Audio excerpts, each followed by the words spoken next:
5 o'clock is our time. San Antonio's first news. Good Tuesday morning. I'm Charity McCurdy. Among our top stories, more on Biden's pardon. Good morning, everybody. Good morning, Sika, morning. M1A1, Travis, Rooster, Kemper. Wow. Or is it M1A1, right? Sam Tobias. Good morning. Yeah, that's everybody.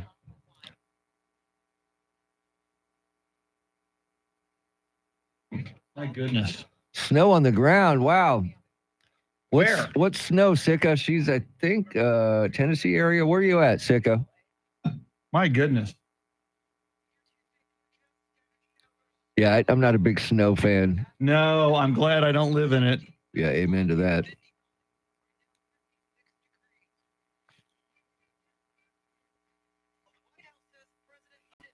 See? Yes. Appalachian Mountains is where Sika is at. Northeast Tennessee. That's what I thought you were in Tennessee. I was right, Chris. Never gonna give you up.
Let's see. I haven't looked at the YouTube video yet. Looking now.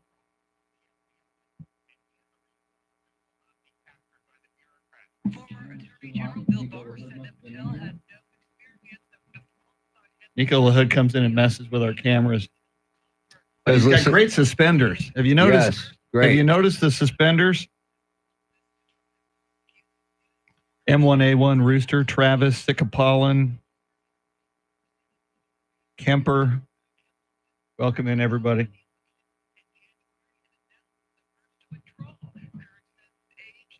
Lasting Sunday.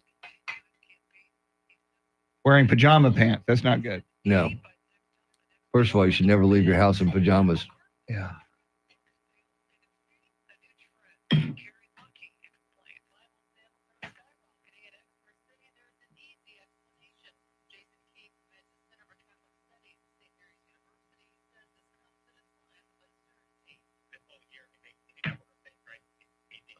I never want to give you up.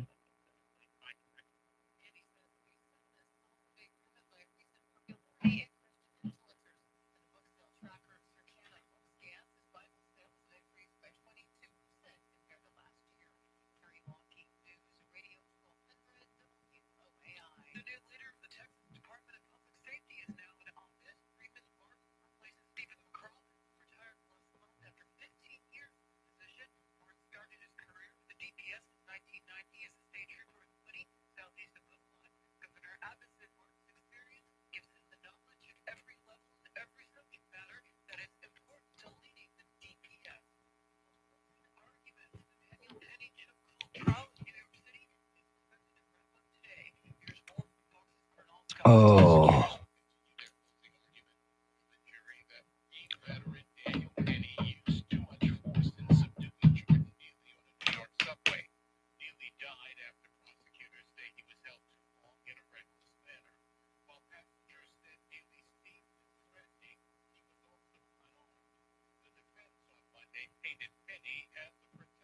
I don't know. Are we getting reports this morning?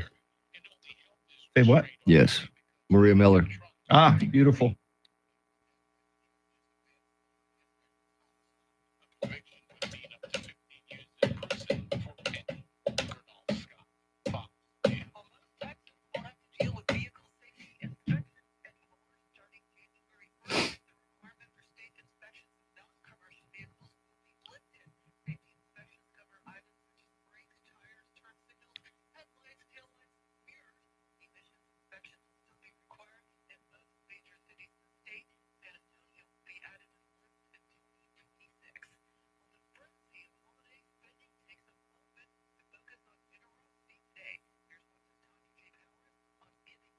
Giving Tuesday.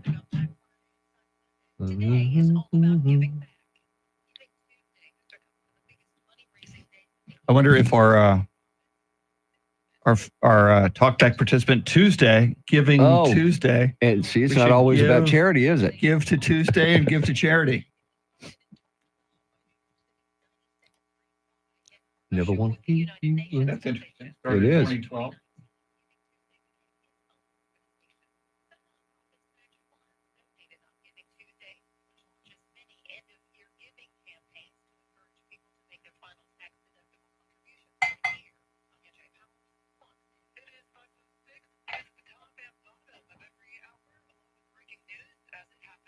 Sam, it is a Yacht Rock Tuesday. It's a Yacht Rock Giving Taco Tuesday. Wow, that's a mouthful. Yeah.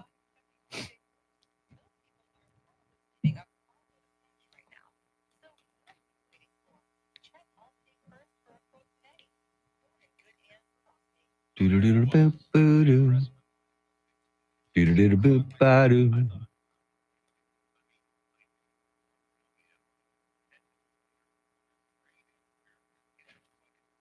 It's only Tuesday. You are correct, Sam. You are correct, sir.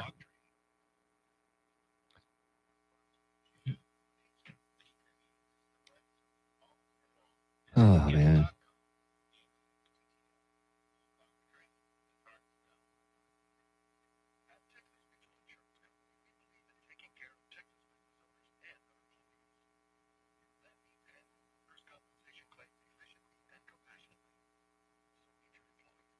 Do-do-do-ba-boo-da.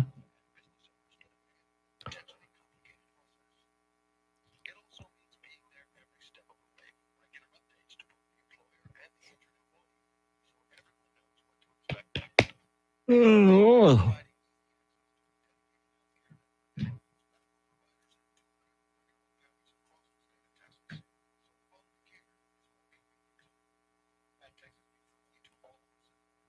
Bum-bum-bum-bum-bum.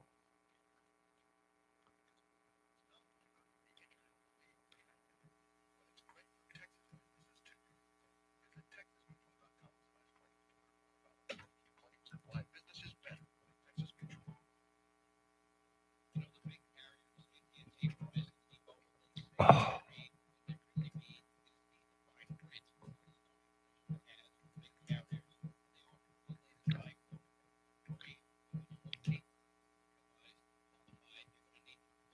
Oh. Stay safe as you decorate.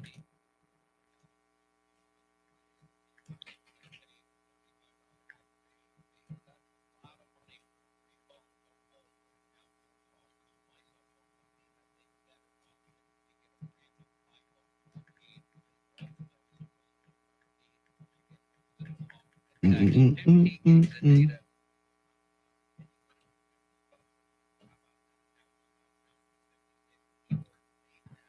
Travis, good morning. Travis, Sam, Kemper, Sickapolin, Tracy Bogert in the Witness Protection Program. Oh, nice, Not good. nice catch. That's why we keep caps on the coffee mug. Disaster averted. I just knocked that over, but luckily the cap was on it. Woo!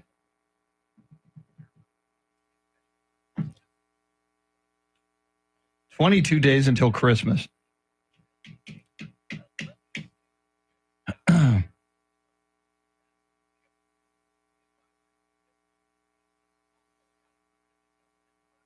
Coffee fail. Coffee fail averted.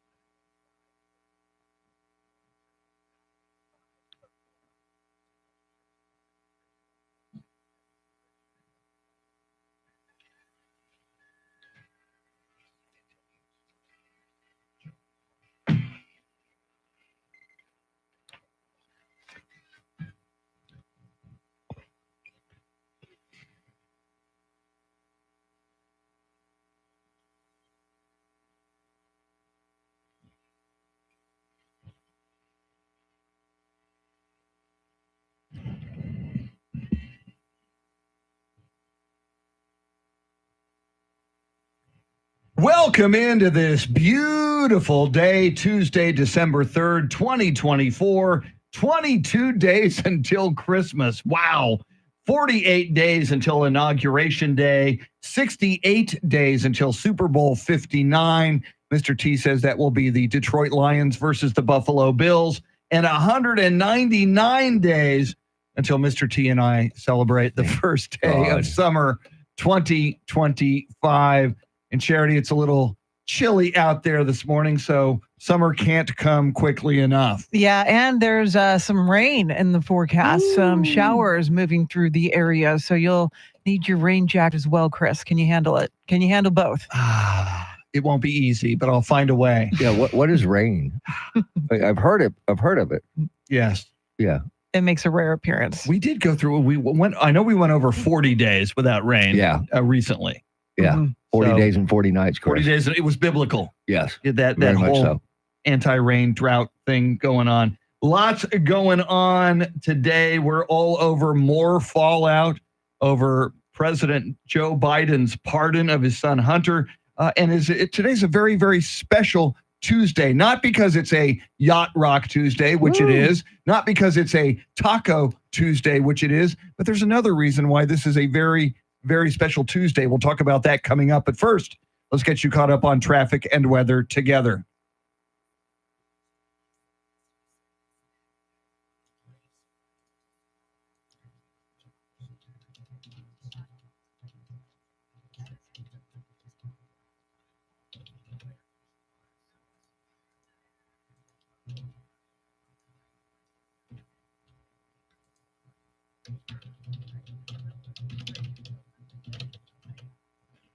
Cloudy skies today, highs in the low 60s. Tomorrow, showers early, cloudy later in the day, highs in the mid to upper 60s. And then on Thursday, cloudy skies again, highs in the low 60s.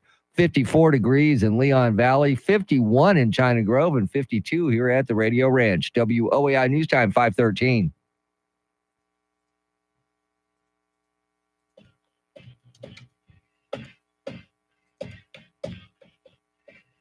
As Mr. T gives the China Grove temperature, Exactly. we get a little more Doobie Brothers with Mr. T and Charity's favorite Doobie brother, Michael McDonald, who celebrated a birthday yesterday. This is a Yacht Rock Tuesday. I forgot my Yacht Rock captain's hat. It's in my car. I'm gonna have to go get it. Well, we can't not take in this uniform. boat out without your hat. I'm not in uniform. I'm going to go get my Yacht Rock hat at the bottom of the hour. Charity, did you complete your homework assignment, which was see the Yacht Rock documentary on Max? Oh my goodness, I didn't realize it was due today. I thought I had another week. You know, I only get to watch adult programs maybe Excuse me. on, no, like No, we're talking the Yacht Rock documentary. guys, I have kids who watch cartoons. That's what I'm talking about. Not that kind of adult programming. Sorry. Oh, okay. well. We Get have a your dirty, mind we have out of a the dirty gutter. mind. You know that, Charity, Yes, especially in the 5 o'clock hour.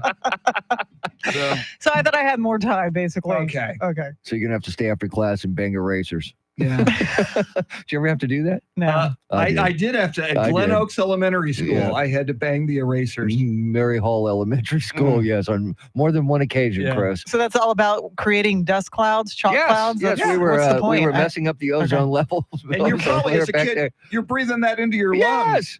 All that chalk. That's a Yeah. great idea. Yeah, Alright. you know what? Now I'm mad. Now it explains a lot, actually. So Class action lawsuit against Glen Oaks Elementary And School. Mary Hall. And so we Mary go, Hall. yeah.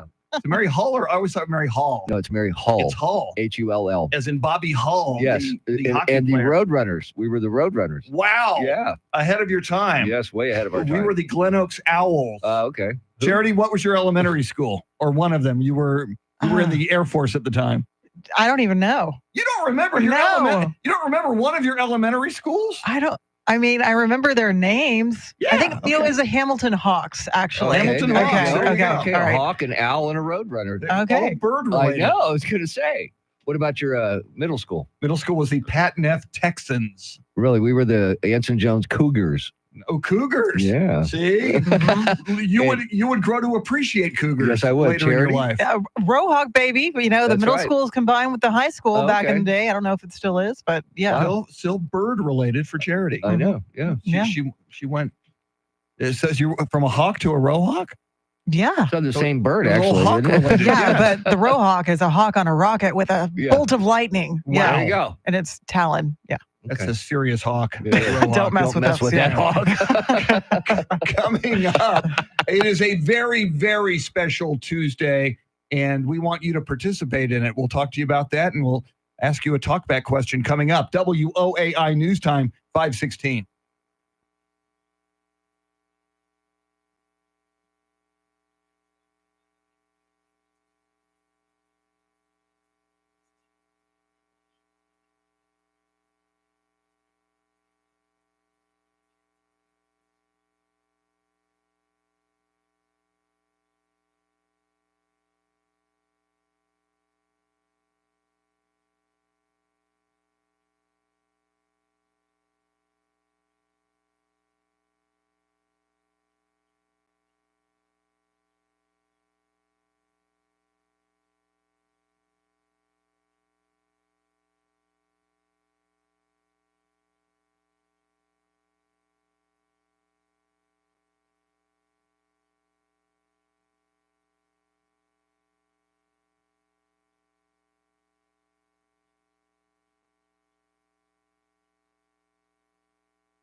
Just ahead of headlines, traffic, and weather together on this Yacht Rock Tuesday, on this Taco Tuesday.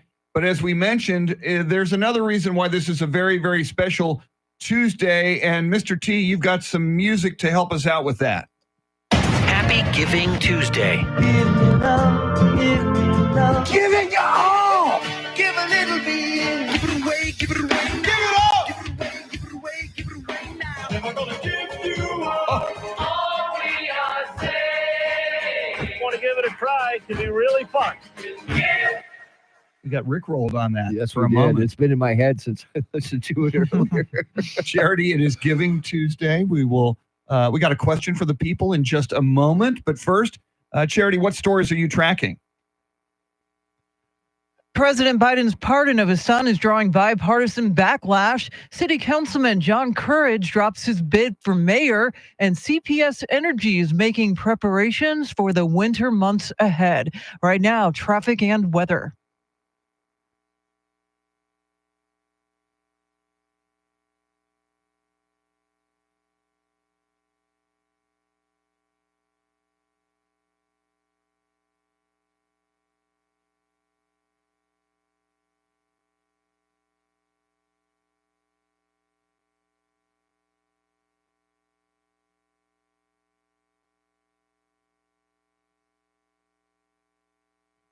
Looks like we got some rain in the forecast this morning. We welcome in News 4 San Antonio meteorologist Jeanette Kaye. Good morning, Jeanette.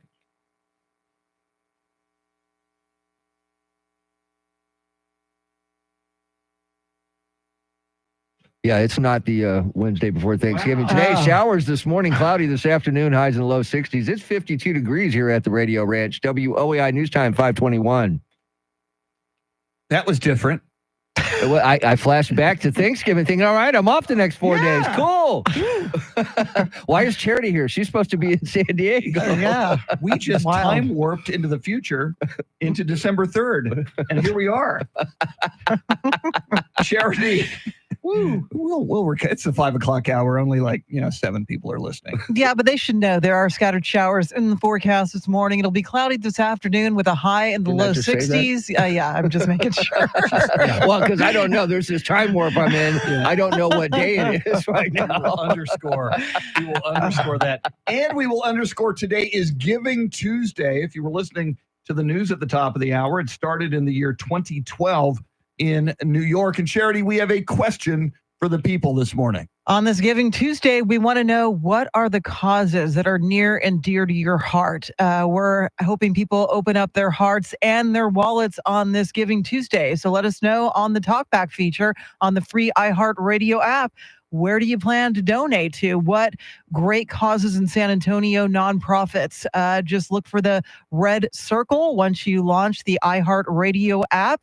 Be sure you search the radio station 1200 WOAI. You'll see that red circle. Hit it, 30 seconds to sound off. Yeah, give them a shout out. Give them some recognition. Let everybody know who you're recognizing as the cause that you support. And you made a great point before the show, Mr. T. This is the 50,000 watt blowtorch. Amen. This is WOAI. We are blasting across the state of Texas. In fact, wait, how many states and countries do we go into? I used to know this. 38 states, 38 2 provinces states. in Canada, and all of Mexico. And that's just over the airwaves. Yes. You factor in the free iHeartRadio app, and you are going global and the internet. So when you tell us the charity that is near and dear to your heart, and it doesn't have to be Charity McCurdy. It could be an actual charity, or it could be charity. Lots of people are going to hear about it, and you're going to tell us why. So let's go around the horn, starting with Charity. Charity, what is a charity that is near and dear to your heart? Well, I mean, nothing tops the Elf Louise Christmas Oh. project. That is near and dear to WOAI. We've been helping with their single biggest fundraiser for well over 50 years now. And, this is helping kids, families in our own backyard experiencing the magic of Christmas. I got to start with the Elf Louise Christmas project. That is just so awesome. And it officially gets me in the Christmas spirit every year. Yeah, it should be this weekend. Normally we do it on this weekend because I remember having to get home real fast to catch the conference championship games, but it's moved to the weekend after the conference championships. So you can join us on Friday and Saturday for that. I'm big in the Elf Louise project as well. Yes. Also the food bank, San Antonio Food Bank. We love the food bank. I used to serve on the board of, but I still support the charity. It's the Children's Bereavement Center man. in San Antonio. They do Mhm. great work with children who have lost one, in some cases, both their parents. Mm. I lost my father when I was 4 years old. I can relate what it's like to not have a parent when other kids your age have 2 parents. So it was always, it's just a very, very special charity. And I know firsthand they do great work. So we want to hear from you. Charity told you how on the Talkback feature on the free iHeartRadio app. We'll play your talkbacks on the air. What charities are near and dear to your heart? We'll react to those as well. Lots more coming up, including more fallout over Joe Biden's decision to pardon his son Hunter. Charity has everything you need to know at the bottom of the hour. Right now, your Fox Business Report, WOAI News Time 525.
Sure.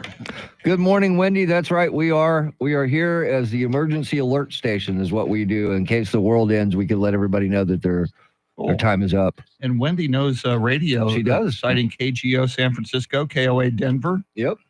Very, very nice, Wendy.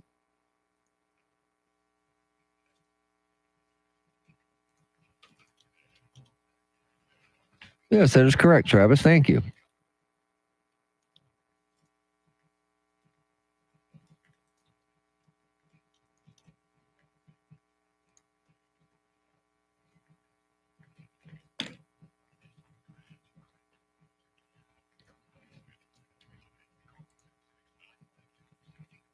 I got Tommy Tuberville. Hang on, people.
5:31 is our time. San Antonio's first news. Good Tuesday morning. I'm Charity McCurdy. Among our top stories, more fallout following Biden's pardon of Hunter, and CPS Energy is preparing for winter. First, traffic and weather together every 10 minutes in mornings.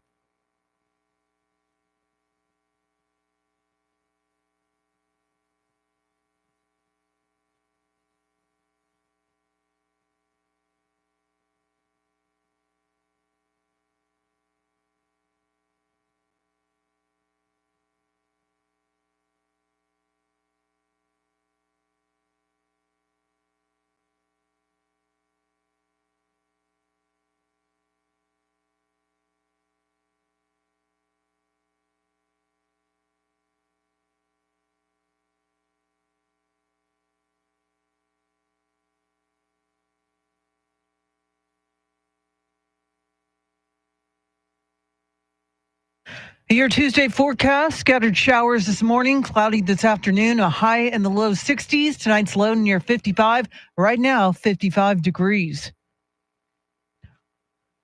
Well, many are shocked by President Biden's pardon of his son Hunter after previously promising he wouldn't do it. Here's more from Fox's Kevin Cork.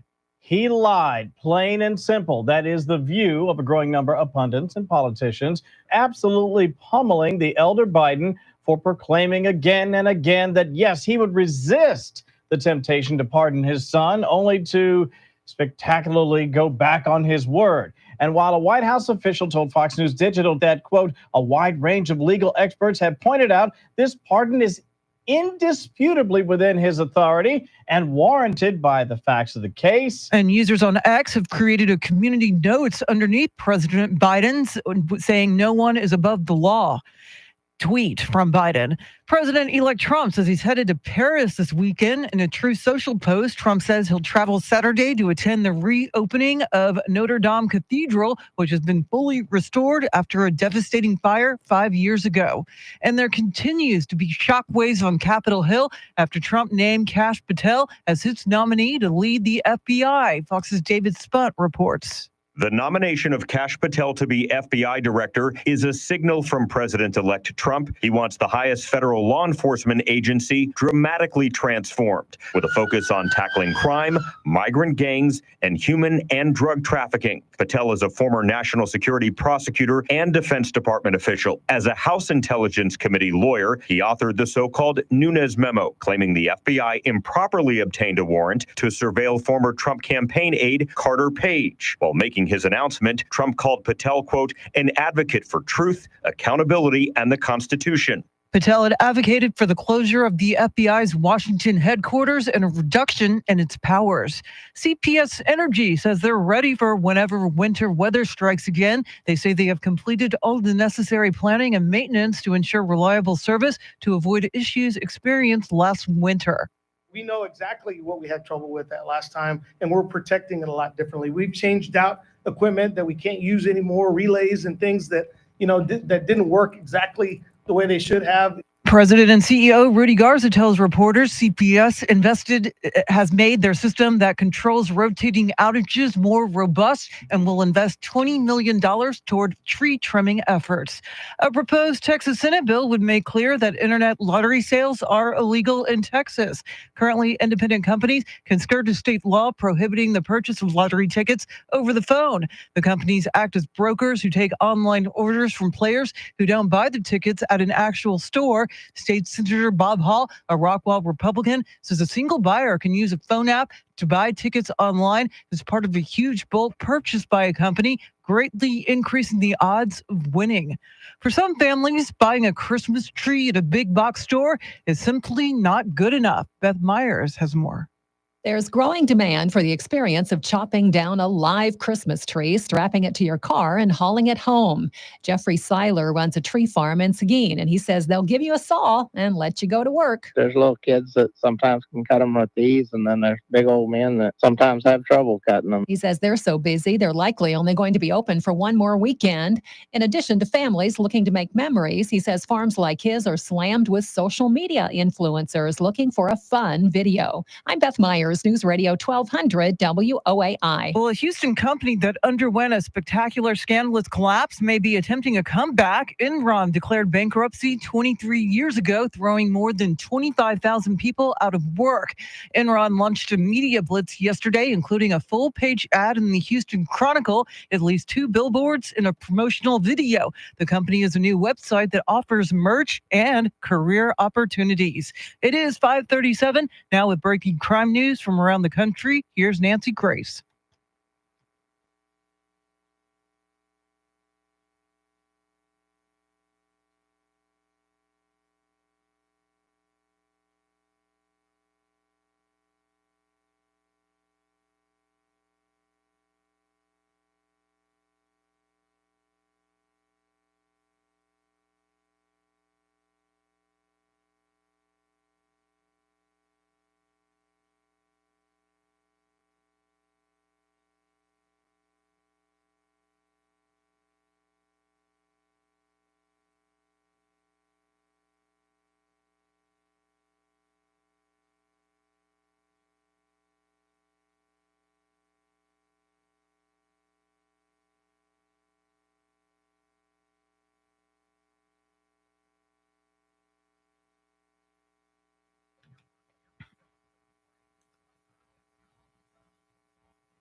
Traffic and weather together in a minute, but first, a check of your money in the world of business. We say good morning to Courtney Donahoe live at the Bloomberg News Desk.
Thanks, Courtney. News at the top and bottom of every hour, along with breaking news as it happens. I'm Charity McCurdy. Here's traffic and weather.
It is a Yacht Rock Tuesday, and today is Giving Tuesday.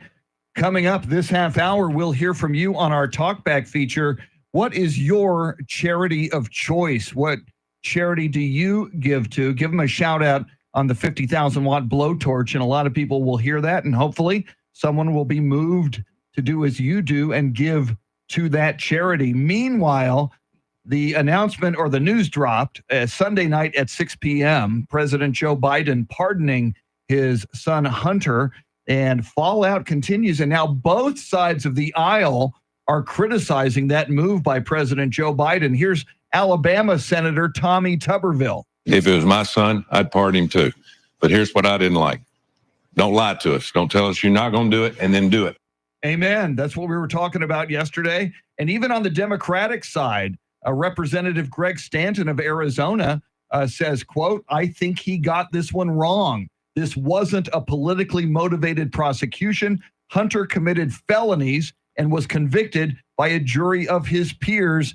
You talk about legacy, Charity. This is something people are going to remember about Joe Biden on the way out the door. Yeah, I mean, another Democrat, Colorado Senator Michael Bennet, said the president's decision placed personal interest ahead of duty and only further erodes Americans' faith that the justice system is fair and equal for all. I think this really blindsided a lot of people, and it seems to be the general consensus is that the president got this one wrong. Yeah, because he lied. And there's multiple people that worked with Biden in this administration that never believed him or the White House aides when they said he would not pardon Hunter Biden. They knew all along he was going to do this, but the timing on it is another thing. I thought he would do it on the way out the door. Yeah. That would have been the way I would have handled it probably. Yeah, I did too. And ironically, Joe Biden is making the case for Donald Trump. This is what Donald Trump has been saying for years now, is the justice system in this country and the Justice Department is broken. So even if you believe Joe Biden, he's saying the Justice Department is broken, that my son's prosecution was politically motivated. And even if you don't believe him, you look at the two tiers of justice, justice for some, not justice for others. Certainly if you are an elite enough to be the son of Joe Biden, in the case of Hunter Biden, you get to walk.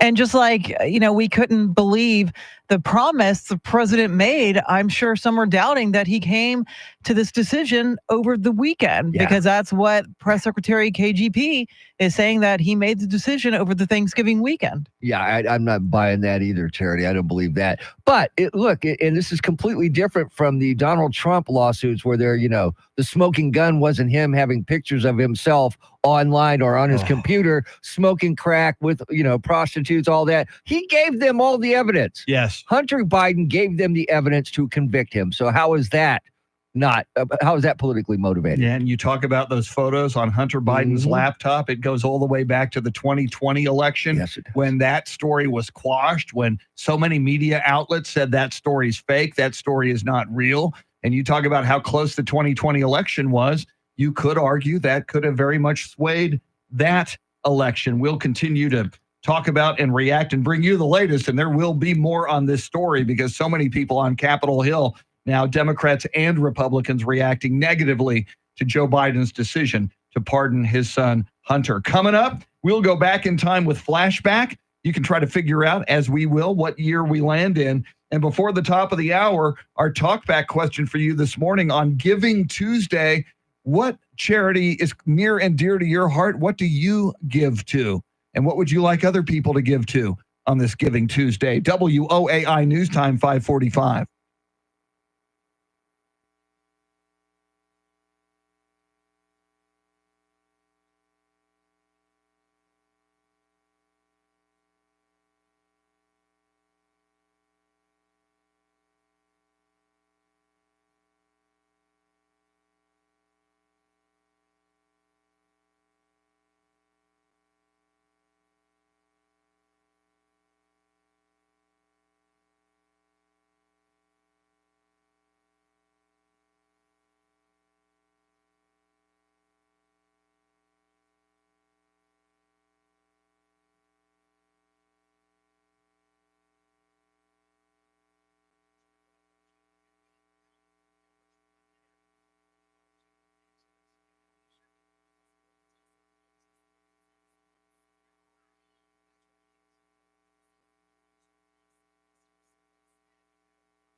Coming up, we'll hear from you. But right now, we play a flashback. We go back in time. But what year will we land in? You try to figure it out. We'll try to figure it out. Let's play. Ding.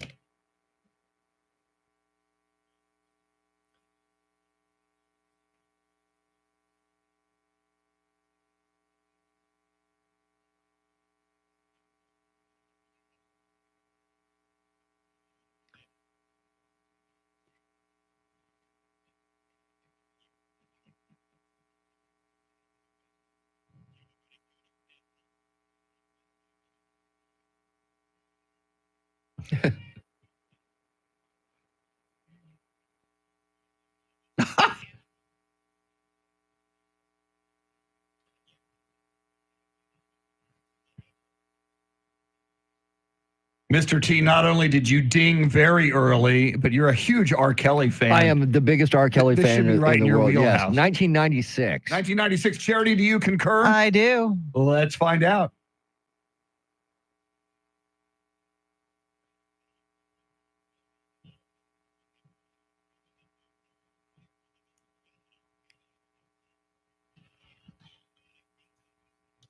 Mr. T, he knows his Richard Jewell trivia and R. Kelly and the R. Kelly catalog. Yes, definitely.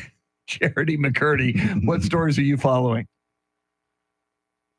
The White House insists President Biden made his decision over the Thanksgiving weekend to pardon Hunter.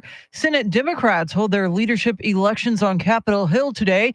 And today is Giving Tuesday, a day dedicated to supporting nonprofits and charitable organizations. We'll have details right now, traffic and weather.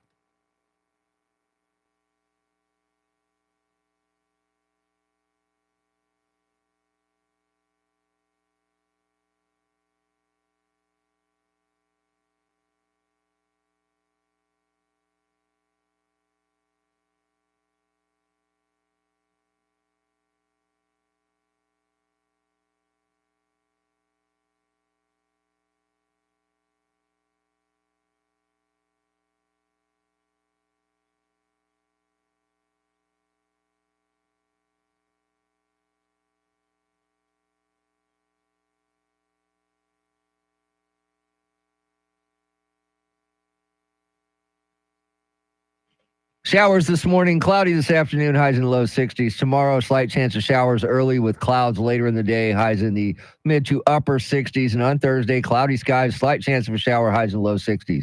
54 degrees at Lackland Air Force Base, 52 in Lavernia, and 53 here at the Radio Ranch. WOAI News Time, 5:53.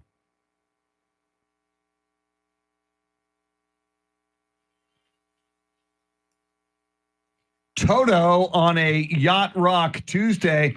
Oh, by the way, and credit to Andrew Zimmel on this, all of the Yacht Rock music you're hearing on this Yacht Rock Tuesday is from the new Yacht Rock documentary on Max called Yacht Rock. Yes. Which Mr. T and I have seen. Seen it a couple times. It's very good. Charity is waiting until she has some time to watch adult movies. I'm just saying. Is there a better way to term that? No, Okay. well, I kind of like it. Okay. Brown cow. I kind of like it. And this was Charity's idea this morning. Yes, it I was. love it. Today is Giving Tuesday.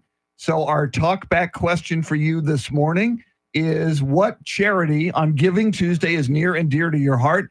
You're giving it a shout out on the 50,000 watt blowtorch. Lots of people are listening, and you might just help out that charity by raising awareness for it. Charity, how do they tell us that information? The free iHeartRadio app, launch it, search 1200 WOAI, look for that red circle. That is the talkback feature. When you hit it, you got 30 seconds to sound off. And you'll sound like this. Here are our first three of the morning.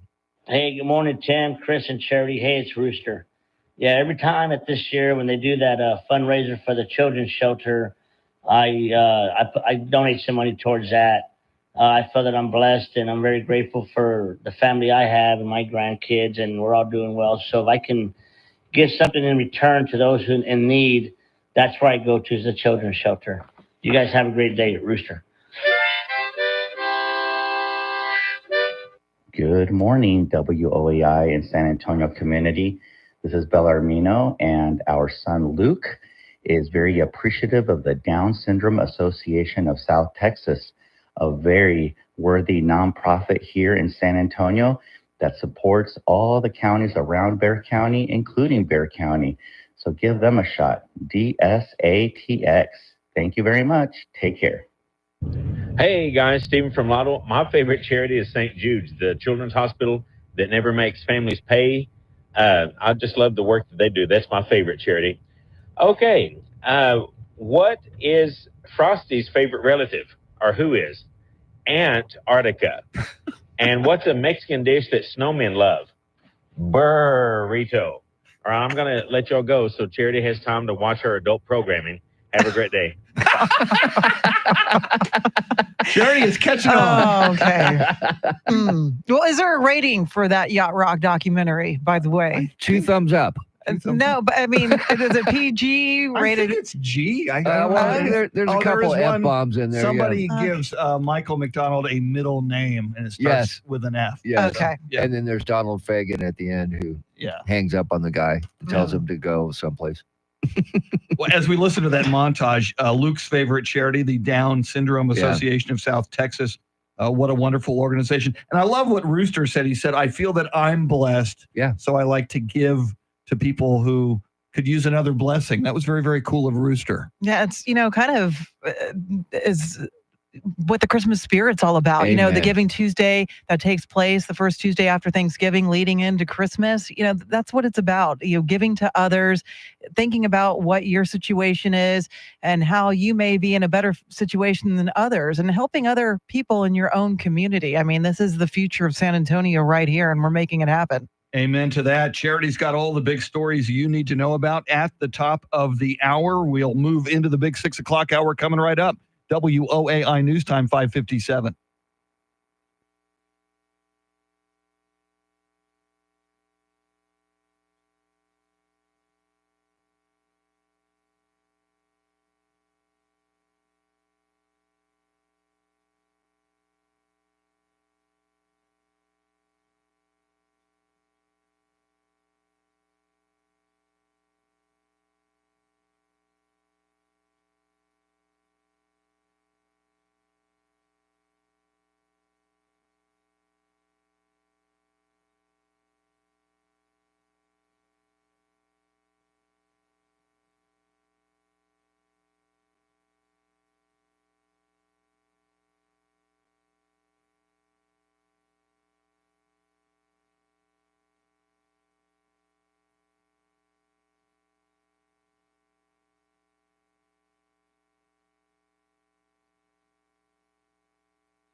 6 o'clock is our time. San Antonio's first news. Good Tuesday morning. I'm Charity McCurdy. Among our top stories, more on Biden's pardon of Hunter, and the race for San Antonio mayor is shrinking. First, traffic and weather together every 10 minutes and mornings.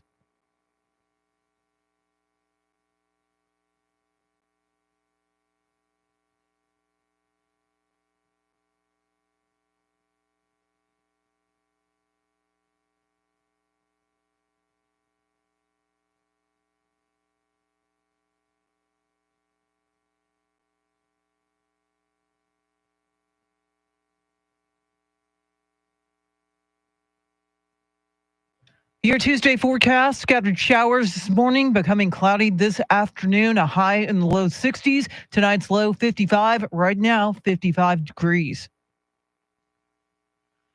The White House says President Biden decided in the last few days to pardon his son Hunter. Fox's Jared Halpern has more. Questions centered on why President Biden abruptly reversed months of pledges not to pardon his son Hunter on federal gun and tax violations.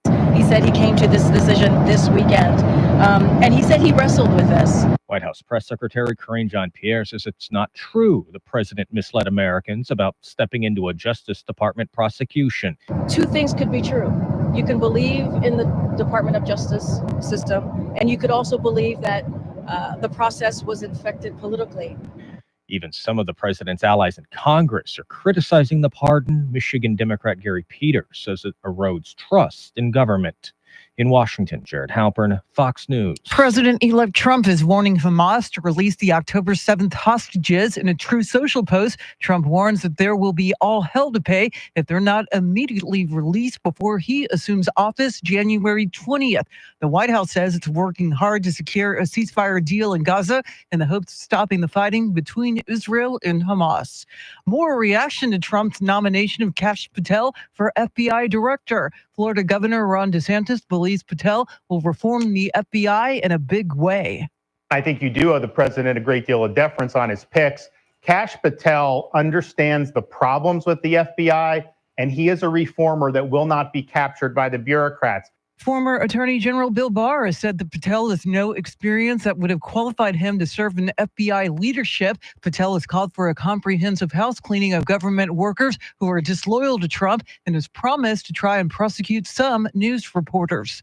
Despite forecasts for a warmer than usual winter, CPS Energy says they're ready for any cold weather coming. Eric Lycum has that. We want to inform our community that we have completed necessary maintenance and planning to ensure reliable service. CPS Energy President and CEO Rudy Garza tells reporters they spent months and millions getting their system winterized. The memories of 2021's Winter Storm Uri are still fresh on their minds, so he announced improvements to the system that controls outages he says is more robust even with greater population. $20 million is being spent trimming trees near power lines. We're still prepared for worst case because we all know, we've learned in the past that even though it's a warm season, we could get a few days where it gets really cold. And so our teams are ready for that. CPS Chief Meteorologist Brian Alonso says they're in touch with ERCOT and are done with their winterizing. Eric Lycum, News Radio 1200 WOAI. City Councilman John Courage is no longer in the running for San Antonio mayor. The District 9 councilman was the first to file for the election in January and is now the first to withdraw. Courage says his age and his health prompted him to discontinue his campaign. He's 73 years old and would be 78 by the time the next mayoral term ends. The new leader of the Texas Department of Public Safety is now in office. Freeman Martin replaces Stephen McCraw, who retired last month after 15 years on the job. Martin started his career with the DPS in 1990 as a state trooper in Winnie, southeast of Beaumont. Governor Abbott says Martin's experience gives him the knowledge at every level and every subject matter that is important to leading the DPS. Well, groups that track book sales say they're seeing a new trend. Carrie Lockie has more. Bible sales are skyrocketing, and experts say there's an easy explanation. Jason King, who heads the Center for Catholic Studies at St. Mary's University, says this comes at a time of uncertainty. And this whole year, I think any number of things, right, that seem to be destabilizing. People are looking, I think, for something to at least find direction on. And he says at least some of this is also being driven by recent popularity in Christian influencers. And the book sale tracker Circana Bookscan says Bible sales have increased by 22% compared to last year. Carrie Lockie, News Radio 1200 WOAI. It is 6:06. The Spurs take on the Suns tonight in the NBA Cup. The voice of the Spurs, Bill Schoening, has more in today's Spurs Report.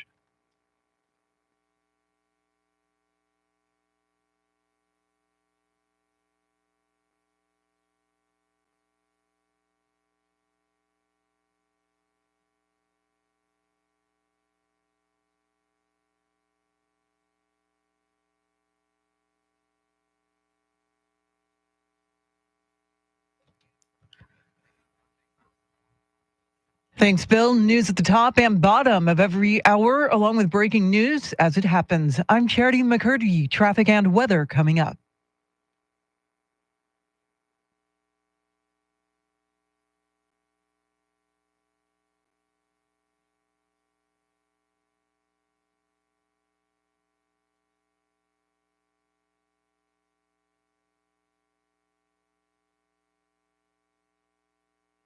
Kevin Hawthorne from Lakeland, Florida. Welcome in, man. Good morning, Kevin.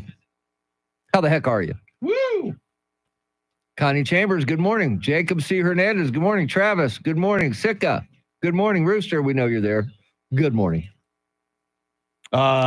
Jacob, we will mention your slick roads out by Lackland. Your weather report. Post. Looking out the weather window, Jacob C. Hernandez. And people speeding like idiots. Kemper, good morning. Oh, Kemper already left to go to work. Sorry, Kemper, I didn't know.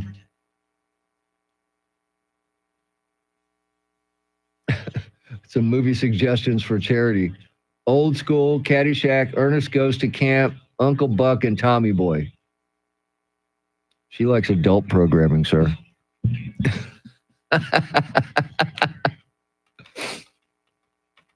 Adult movies.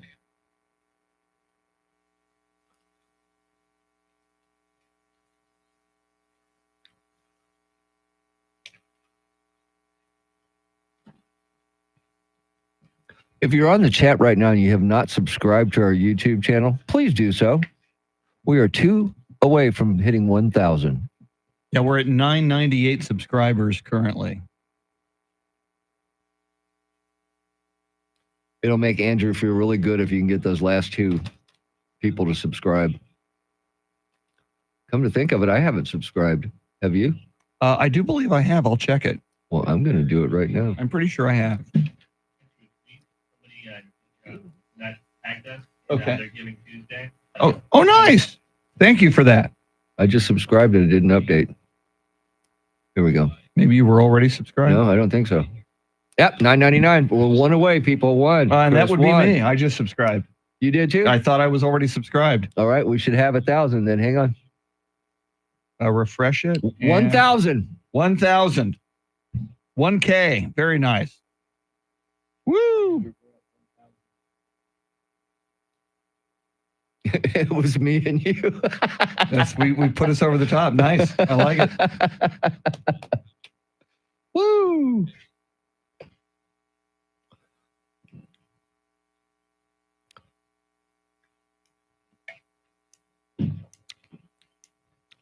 Sam, Tobias, and Chris, stand by. Thank you very much.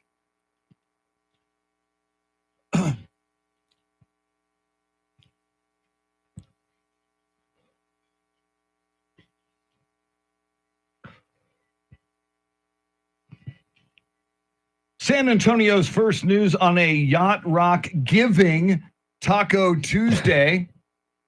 Our Yacht Rock music this morning from the brand new documentary that dropped on Max called Yacht Rock. It's a big 6 o'clock hour. Charlie Parker joins us with Those Were the Days at 6:48. A little bit later this half hour, more from you on this Giving Tuesday on the Talkback feature. We're asking you what charity is near and dear to your heart. Give them a shout out.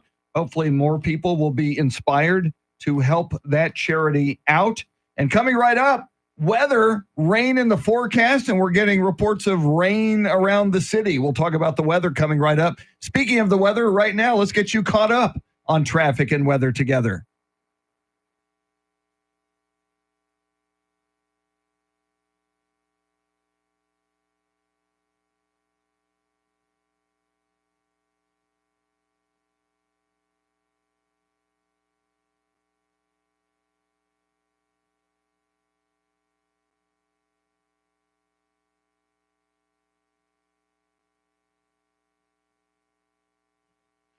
Showers this morning, cloudy this afternoon, highs in the low 60s, 54 degrees at Floresville, 54 in Monte Vista, and 53 right here in Stone Oak. WOAI News Time, 6:11.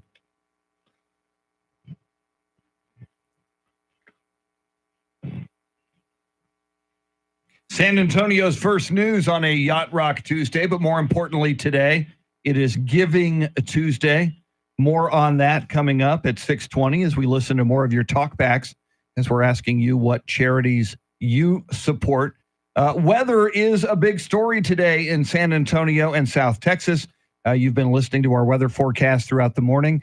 You know that weather is in the forecast. And Charity, on the chat on YouTube, Jacob C. Hernandez says, the roads are slick near Lackland Air Force Base and the people are speeding like idiots. Not surprised, sadly. No. We don't know how to drive in the rain. Yeah, you want to slow down. A lot of people weren't expecting the rain this morning when we got here about 2:33 a.m. It didn't show rain in the forecast. So this popped up, and this is expected to clear out maybe mid-morning. But it looks like we have more rain chances ahead in the coming days. Yeah, it looks like all the way through Elf Louise Radiothon next Friday and Saturday, we've got a pretty decent shot at rain each day between now and then. Which is nice after we went through that 40-plus day drought about a month or two ago. But the big headline this morning, if you're out there driving, you want to do all the things you normally do when it rains. Slow it down and keep a better distance between yourself and the vehicle in front of you. We talk about it so often, Charity. The number of traffic accidents in San Antonio and South Texas goes up dramatically when it's raining. And you could be the best driver in the world doing all the right things, and it takes one yahoo who is tailgating you and not paying close attention who can cause an accident and take your vehicle out. And keep in mind, with all the ongoing construction, you always have to deal with the pooling on the roadways. And they change those cones. Sometimes they change the entrance ramps to the highways overnight. So you kind of have to be on guard and extra alert and leave extra early this morning to get to where you want to go. And since it's light rain right now, that's why the streets are so slick, because it hasn't rained enough to make them, to where you get grip on your tires still. I mean, that's what it is right now. That's a huge point. When it just begins to rain, there is oil on the roads and on the highways, and that early mix of the water, the rainfall, and that oil makes things much, much slicker. In a heavy rain event, you get traction. Yeah. That oil slick is often washed away or diluted by the rain, but early on, that's not the case. All the more reason to be extra careful. And we're not out of the woods completely, because there are showers forecasted for the overnight hours tonight. So, and we have about a 50% chance of rain tonight. So you're saying we got a chance. More than just a little one. I like that. I like that. None of us have said the obligatory line, we really can use the rain, when talking about the rain. That's true. We have it. Should we start over? You want to say that, Mr. Yeah, T? we really could use the rain, Chris. Charity, can we really use the rain? We are in a rain deficit. So we Wait, desperately. it's not a drought anymore? It's pretty much a drought. Okay. Yeah. Okay. I just thought maybe that's politically incorrect to say drought. I didn't know. Just trying to be creative and add on to what you guys were saying. Woke people don't say drought. Oh, okay. So rain drought. deficit. Yeah, it's a rain event. I like that too. It's a rain event. Yeah, a rain It's not event. raining. It's a rain event. No, it's Hey, raining. I was just everybody, out it's a there. It's rain raining. event. Yeah, no, we used to call that rain. Yes. Yes, we Lots did. more coming up. We're going to hear from you on this Giving Tuesday, and keep them coming on the Talkback feature. What charity is near and dear to your heart and why? Give them a shout out. We'd love to hear about it. Coming right up. We'll get you caught up on headlines, traffic, weather, and more. WOAI News Time, 6:15.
just ahead of headlines, traffic, and weather together on this Giving Tuesday.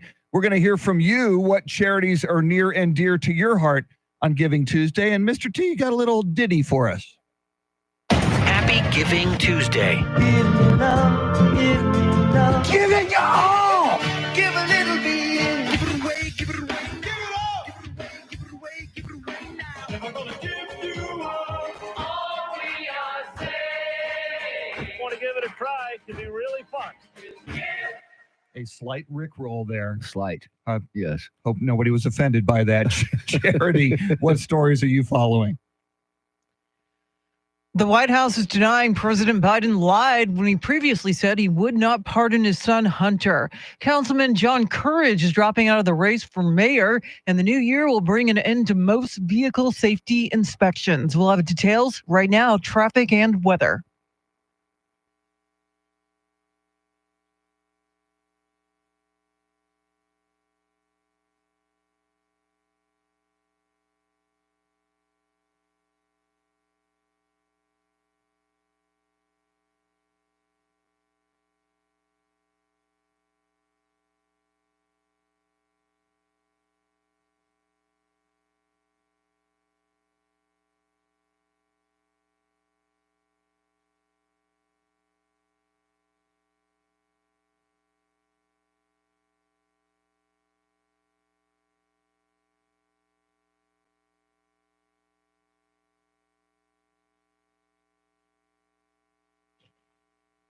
Showers this morning, cloudy this afternoon, highs in the low 60s. Tomorrow, chance of showers early with cloudies later in the day, highs in the mid to upper 60s.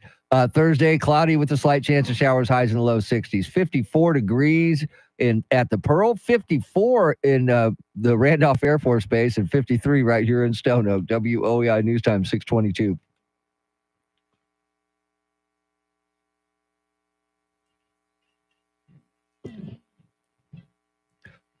This Is It by Kenny Loggins on a Yacht Rock Tuesday. This song featured in the new documentary Yacht Rock on Max. Today is Giving Tuesday. We are asking you what charitable organizations are near and dear to your heart. Give them a shout out right here on the 50,000 watt blowtorch.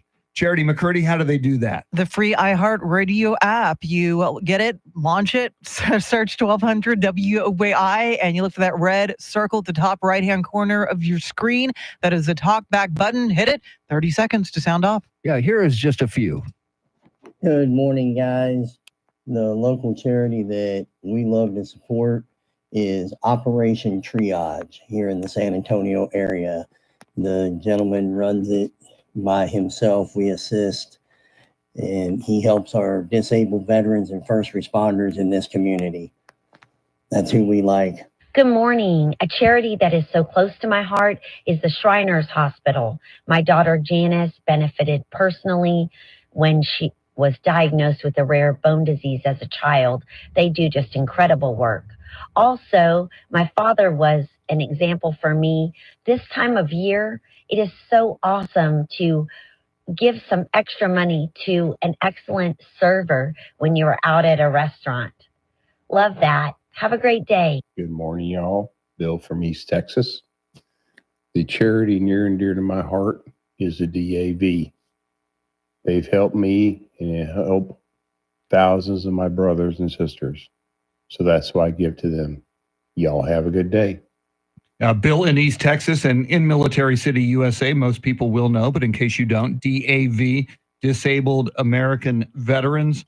And I loved what Kemper said there, Charity. In addition to a charitable organization, yeah, give a little extra to your server at a restaurant. That's just a really kind thing to do. Yeah, and I think of the teachers. I'm always about making sure that they know that they are loved and appreciated. And I even go as far as giving extra to school bus drivers. I mean, they're dealing with precious cargo. So definitely don't stop there. Anyone that is directly, in fact, involved in, your life, your kids' life, caring for them, think of them too.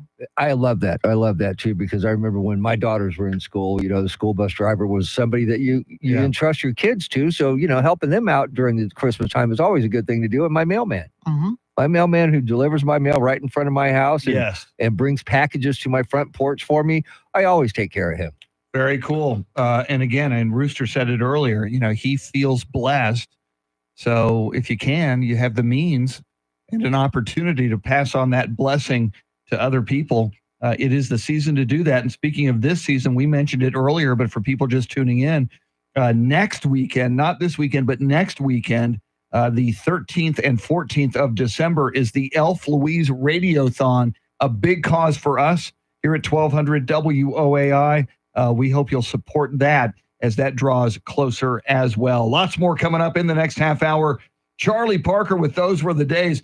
And Elon Musk might be missing out on his $1 billion bonus. Billions, plural. We'll talk about that coming up. WOAI News Time, 625.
6:30 is our time. San Antonio's first news. Good Tuesday morning. I'm Charity McCurdy. Among our top stories, more fallout following President Biden's pardon of Hunter, and CPS Energy is preparing for winter. First, traffic and weather together every 10 minutes and mornings.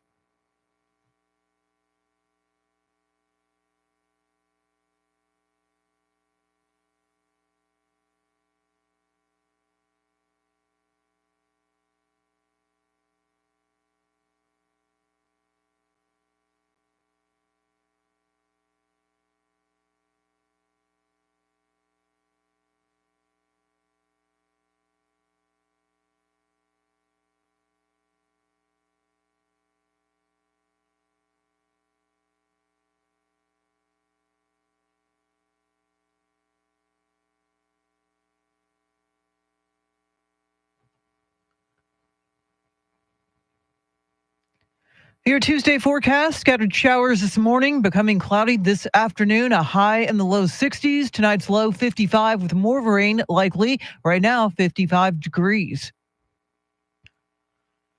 Many were blindsided by President Biden's pardon of his son Hunter after previously promising he wouldn't do it. Fox's Kevin Cork reports.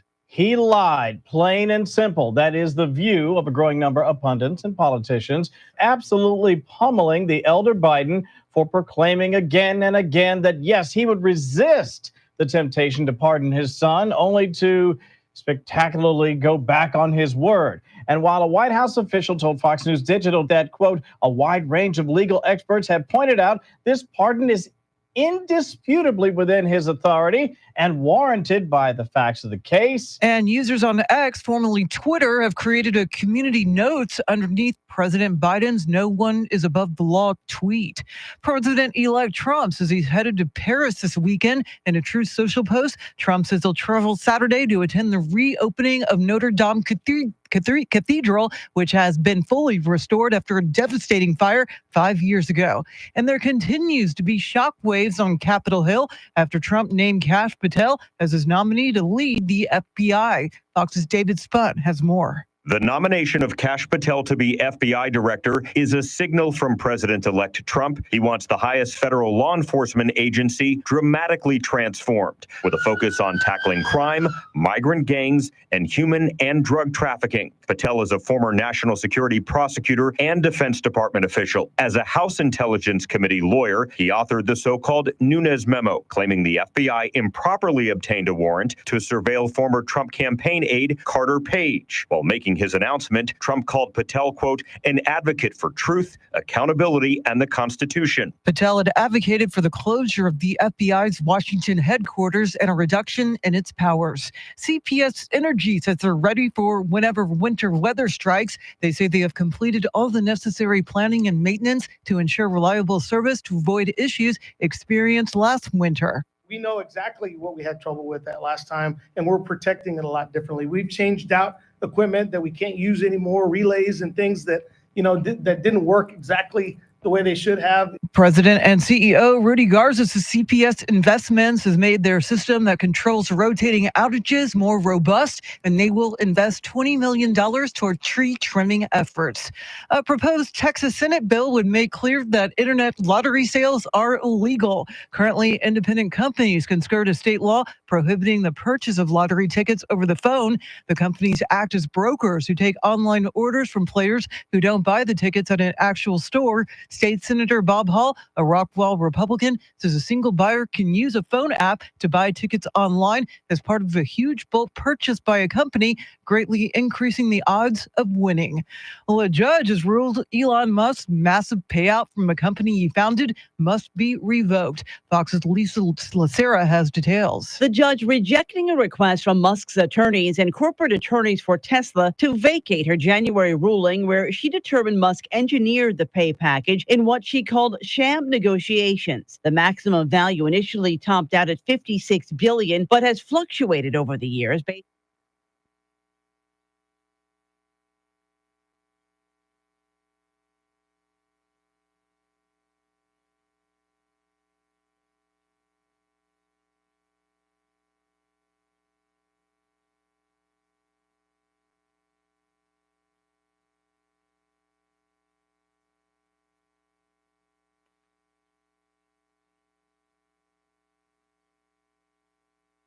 A Houston company that underwent a spectacular collapse may be attempting a comeback. Enron declared bankruptcy 23 years ago, throwing more than 25,000 people out of work. Yesterday, Enron launched a media blitz, including a full-page ad in the Houston Chronicle, at least 2 billboards, and a promotional video. The company is a new website that offers merch and career opportunities. It also features a countdown clock that will zero out at 8 a.m. next Monday. If you got a chance, take it while you got a chance. Well, country singer Cody Johnson is bringing his latest tour to San Antonio next year. The platinum-selling artist and 5-time nominee of the 2024 CMA is on tour promoting his new album, Leather Deluxe Edition. Johnson will perform at Frost Bank Center Saturday, June 21st. General admission tickets go on sale Friday, December 13th at 10 a.m. It is 6:37.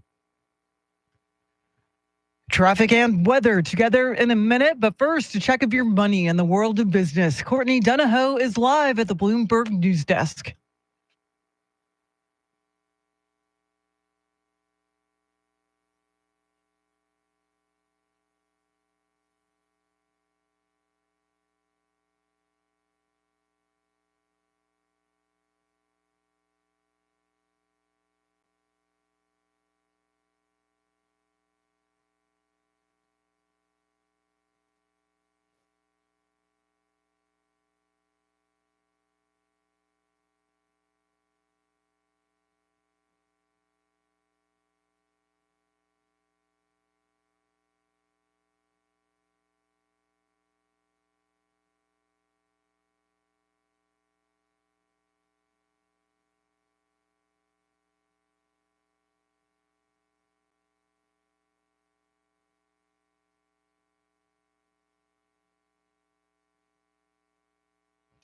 Thanks, Courtney. News at the top and bottom of every hour, along with breaking news as it happens. I'm Charity McCurdy. Here's traffic and weather.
San Antonio's very own Christopher Cross. It's tomorrow night. Tomorrow isn't it? night, Sunken Garden Theater, yes. Very nice. And he is prominently featured in the Yacht Rock documentary on Max. And Mr. T, as we learned to finance the sale of sailing, he sold a little weed. Yes, he little did. weed. Christopher Cross. Well, wait till you hear the story about how he wrote Ride Like the Wind, Charity. It's great. Yes. He had a little help with a substance of some sort.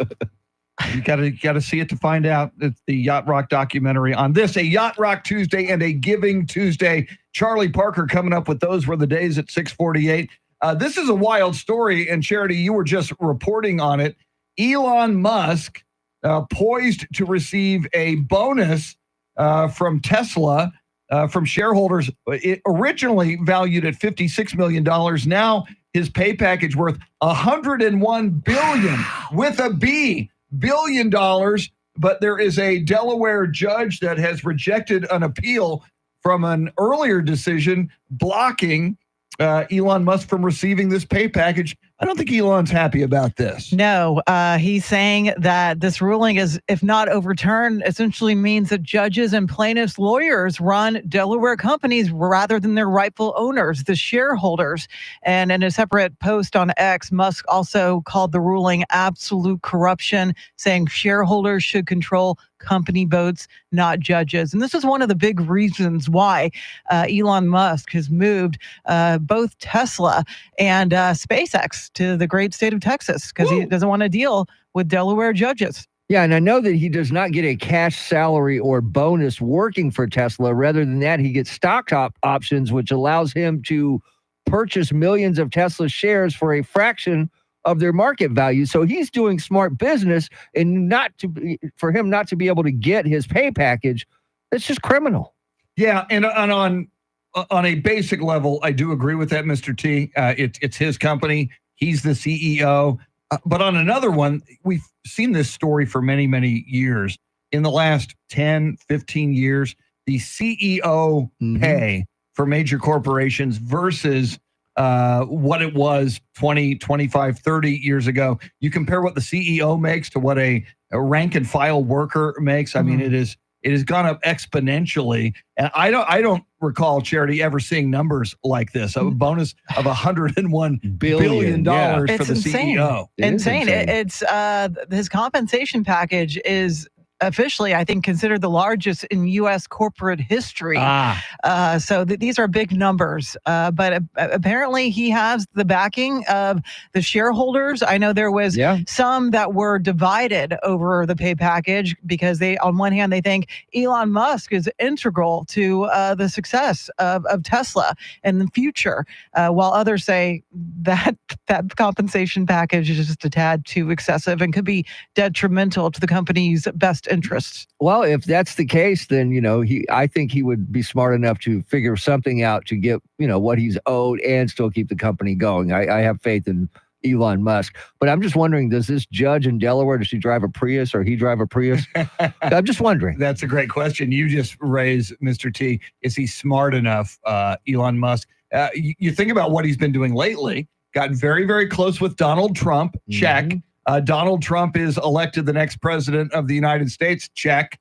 Donald Trump will be running his own Justice Department as president, check. You got to believe that down the line, things are going to go well for Elon Musk based upon his association with soon-to-be president once again, Donald Trump. And we got to keep in mind the 12 children Elon Musk has. Wow. Well, it does take a lot to raise a kid, Cherry, it does. So, Let me tell you. $101 billion doesn't go as far as it used to. You divide that by the 12 kids. And It's not that much, really. Exactly. Help a brother out. I was told there was no math in this show, but now I have to do math. So we will keep an eye on the plight of Elon Musk. Will he get his $101 billion? Because he could really use the money. Coming up, Charlie Parker with Those Were the Days. WOAI News Time, 644.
President Biden's pardon of his son is drawing bipartisan backlash. City Councilman John Courage drops his bid for mayor, and today is Giving Tuesday, a day dedicated to supporting nonprofits and charitable organizations. We'll have details right now, traffic and weather.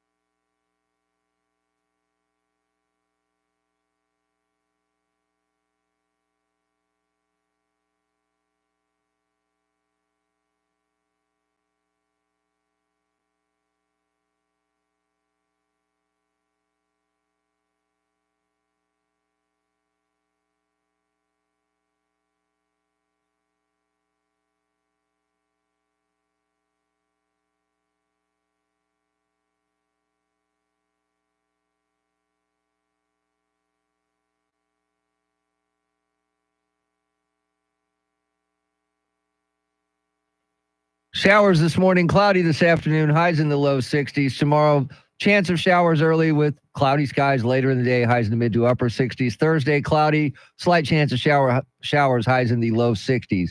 It is 54 degrees in Castroville, Texas, 54 at Fort Sam Houston, and 53 right here in Stone Oak. WOAI News Time, 6:53.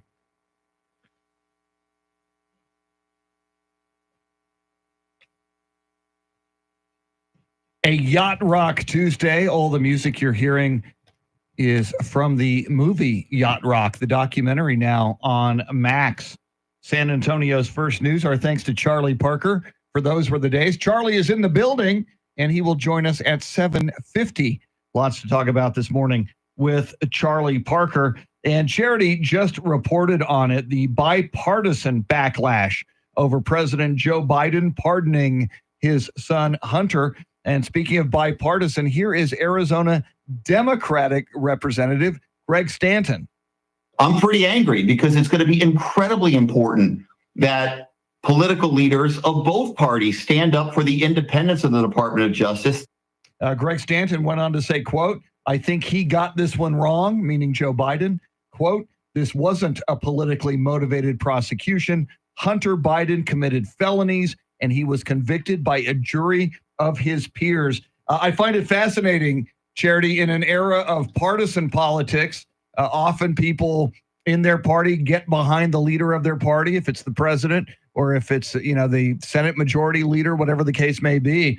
But more and more Democrats are coming out and saying, Joe Biden, not only did you blow it here, but you lied. You told us you would not do this, and you turned around and did it. Yeah, there are those that are saying, as for people who want to believe in public service again, what the president did is a setback. And, we're being told by the White House that the president didn't lie. He wasn't being dishonest when he previously said he wouldn't pardon Hunter.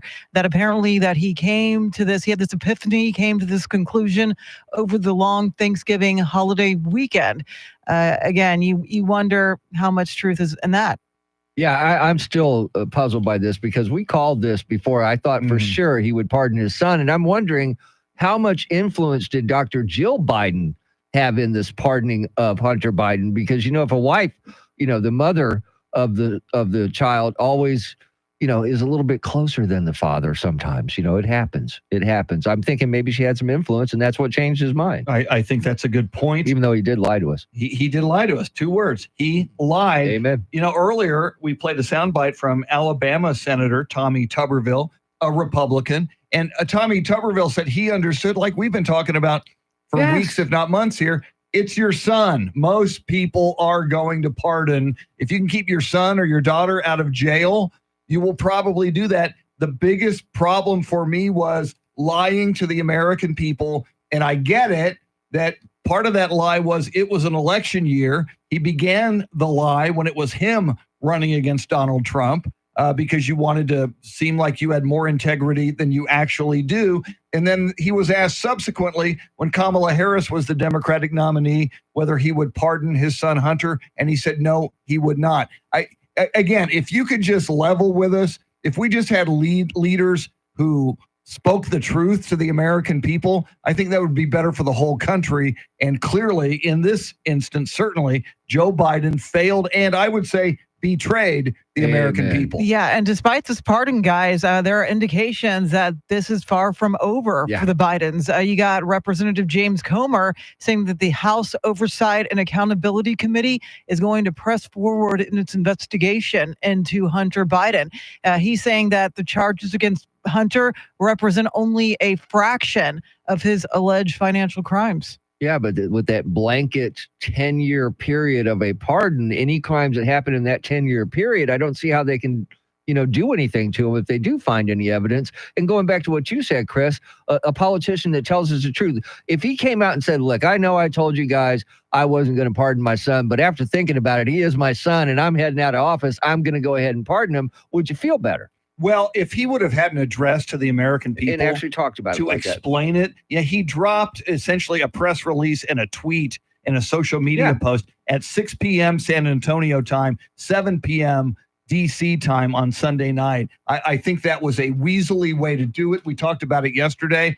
Even though we will hear from Karine Jean-Pierre, the White House press secretary, coming up at 7:10 in our segment, Wait Till You Hear This, for the White House to put a pause on White House press briefings. That's being really weaselly as well. You're ducking that. Again, level with the people. That's what we ask. And I wonder, Charity, Donald Trump is about to take office. We know under the Biden administration, the Justice Department went after a former president, Donald Trump, and made his life pretty miserable with court appearances and having to fight legalities for several of the last months. Even though Hunter Biden has this blanket 10-year pardon, I wonder, will Donald Trump and Pam Bondi leading that Justice Department, will they go after Joe Biden, given his connection to Hunter Biden, given the possibility of influence peddling when Joe Biden was vice president of the United States? And you wonder how far this extends into the Biden family. I mean, there's talk of maybe protection for the president's brother, Jim Biden. Who knows? But clearly, the Trump nominee for Attorney General Pam Bondi will likely get any critical evidence that is still needed to be obtained to fully outline what exactly took place within the Biden family. Yeah, this could go on for quite some time after Joe Biden leaves office. And I bet he pardons his brother on the way out the door, like I figured he would do with his son. And if that happens, that even just further points a finger to that family. And, a lot of people speculated this about Donald Trump on the way out the door the first time. Would Donald Trump pardon himself? There are legal scholars who say a president has the power to do that. It's argued that that could possibly be fought in the courts and wind up in the Supreme Court. But if indeed Pam Bondi, running the Justice Department under Donald Trump beginning on January 20th, if she might go after Joe Biden, might we see him pardon himself on the way out the door? As I mentioned, coming up at 7:10 on a segment we call Wait Till You Hear This, we will hear White House Press Secretary Karine Jean-Pierre taking questions outside Air Force One about the Hunter Biden pardon. But right now, Charity McCurdy with all the big stories you need to know about on this Giving Tuesday morning, because WOAI News Time is 7 o'clock.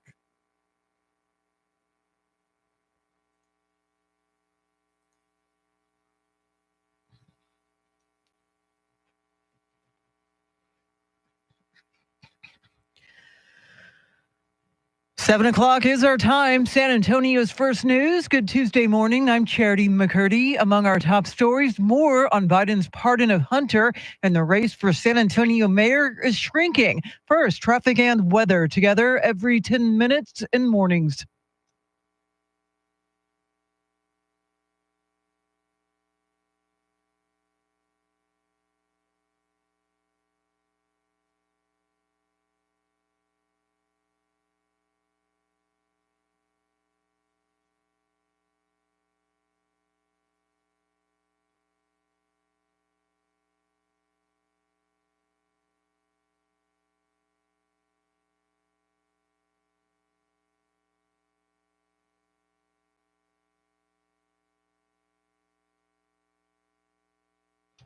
Your Tuesday forecast, scattered showers becoming cloudy this afternoon, a high in the low 60s, more rain tonight, a low near 55, right now 56 degrees.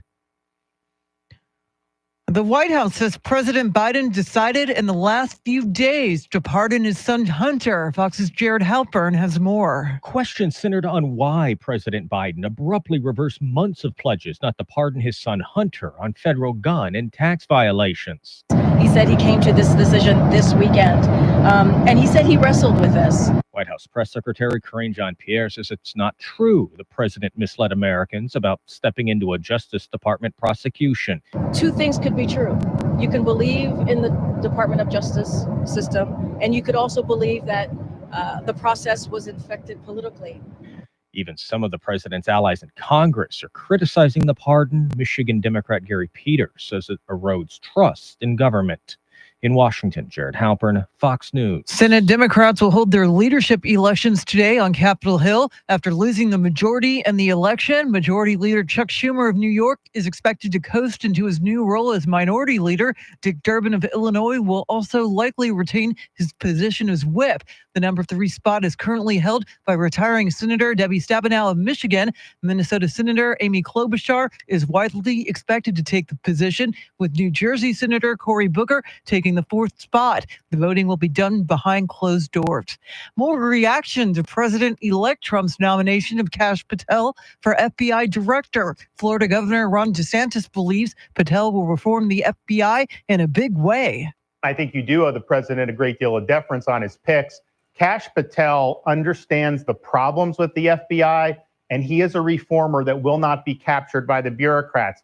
Former AG Bill Barr said that Patel had no experience that would have qualified him to serve in the FBI leadership. Patel has called for a comprehensive house cleaning of government workers who are disloyal to Trump and has promised to try and prosecute some news reporters. Well, the crowded race to be the next mayor of San Antonio just got a little thinner. Eric Lycum reports. District 9 council member John Courage sent an email to his supporters saying he's dropping out of the 2025 mayoral race. Courage was the first to throw his hat in the ring. Now he's the first to take it back. With mayoral terms now expanding from 2 to 4 years, Courage cited his age of 73 and unspecified health challenges for his decision.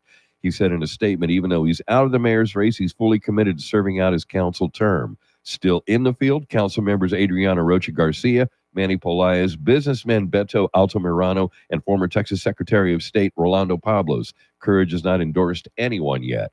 Eric Lycum, News Radio 1200 WOAI. The new leader of the Texas Department of Public Safety is now in office. Freeman Martin replaces Stephen McCraw, who retired last month after 15 years in the position. Martin started his career with the DPS in 1990 as a state trooper in Winnie, southeast of Beaumont. Governor Abbott says Martin's experience gives him the knowledge at every level and every subject matter that is important to leading the DPS.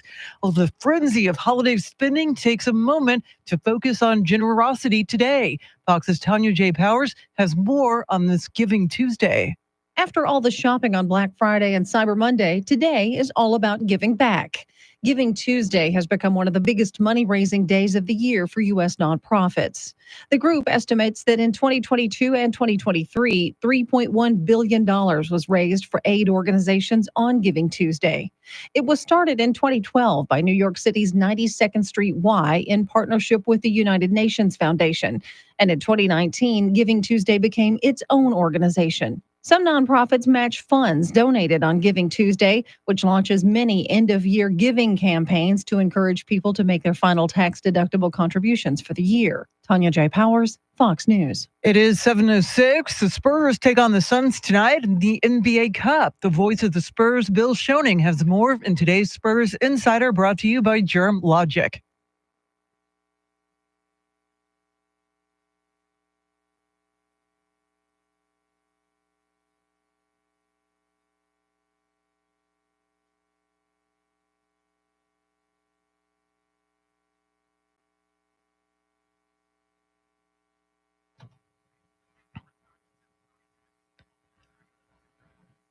Today's Spurs Insider brought to you by Germ Logic. News at the top and bottom of every hour, along with breaking news as it happens. I'm Charity McCurdy. Traffic and weather coming up.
San Antonio's first news.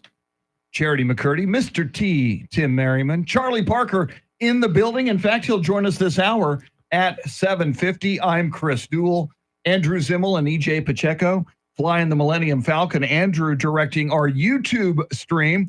You want to see us on YouTube? Go search for 1200 WOAI. You can be a part of the show. A lot's coming at us. Not only Charlie Parker at 7:50, at 7:40, national correspondent Rory O'Neill on the tariffs that could be coming on day one on Inauguration Day, January 20th, from the incoming president, Donald Trump. And coming right up on a segment we call Wait Till You Hear This, White House Press Secretary Karine Jean-Pierre answers questions outside Air Force One about the Hunter Biden pardon. First, your traffic and weather together.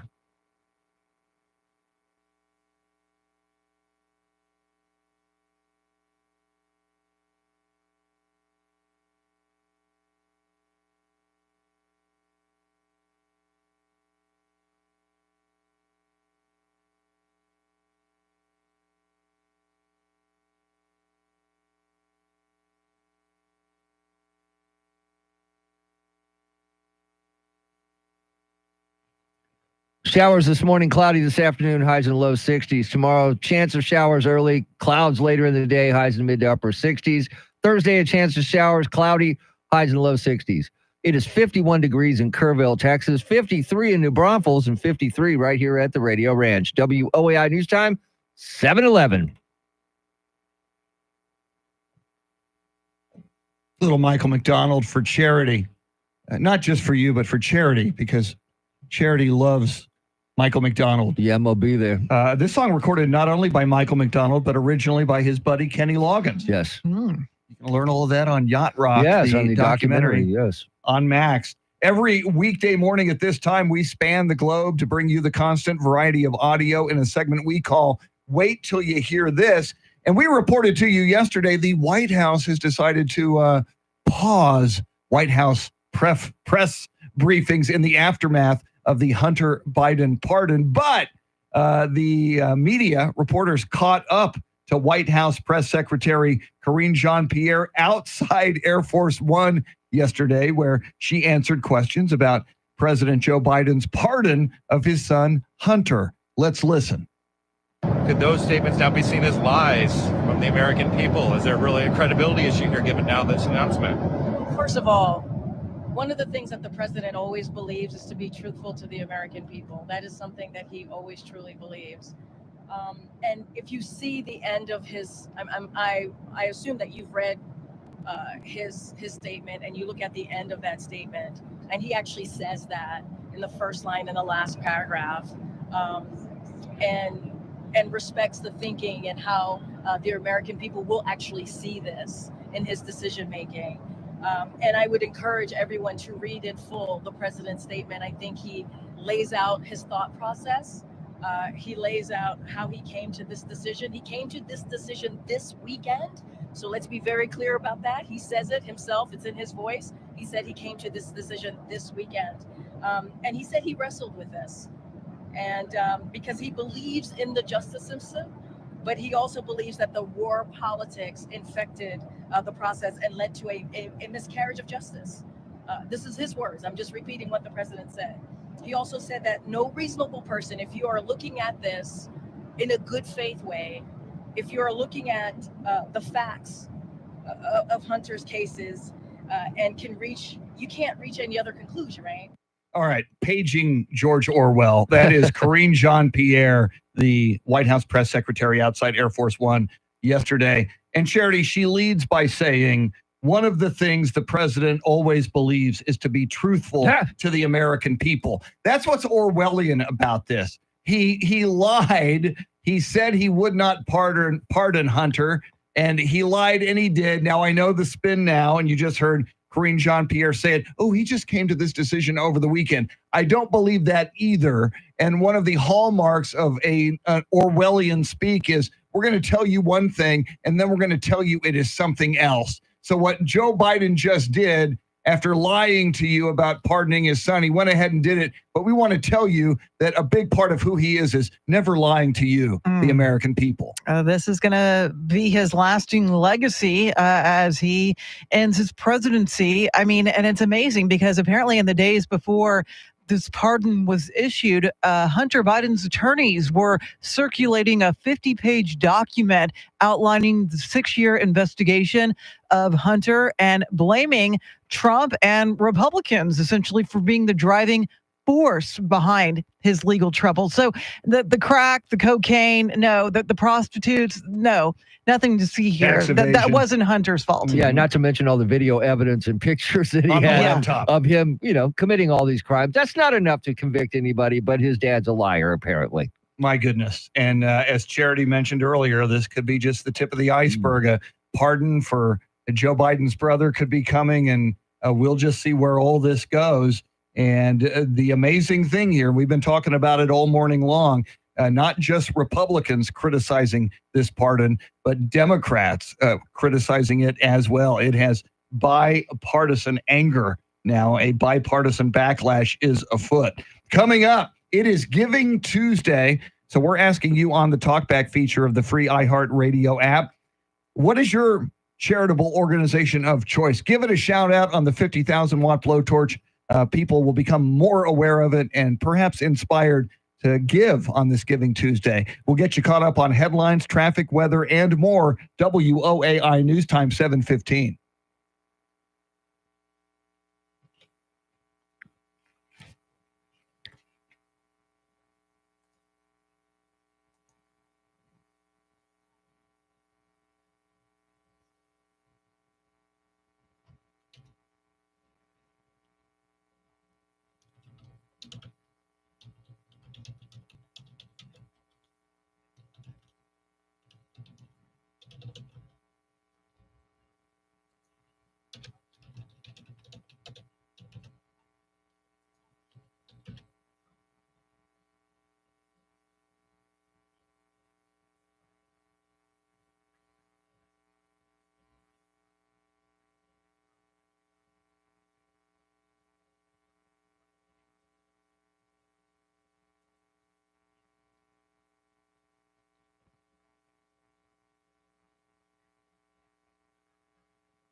Just ahead of headlines, traffic, and weather together. Then we're going to hear from you on this Giving Tuesday.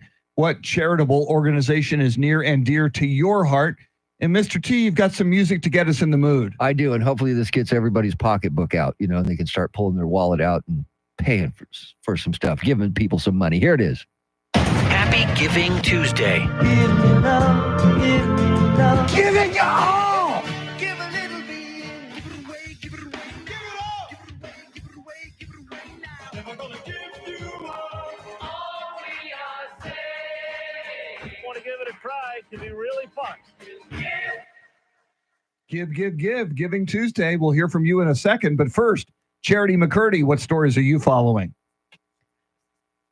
The White House continues to defend the president's pardon of his son, Hunter. Councilman John Courage is dropping out of the race for mayor, and the new year will bring an end to most vehicle safety inspections. We'll have details right now, traffic and weather.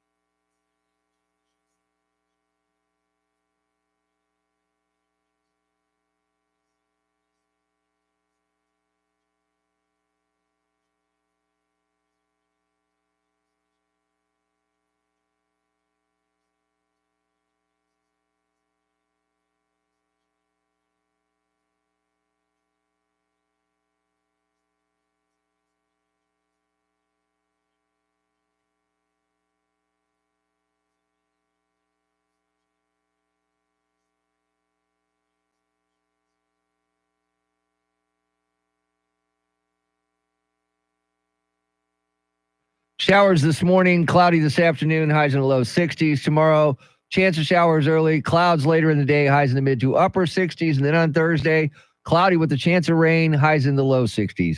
53 degrees in New Braunfels, 54 at the Pearl, and 52 now here in Stone Oak. WOAI News Time, 720. San Antonio's first news.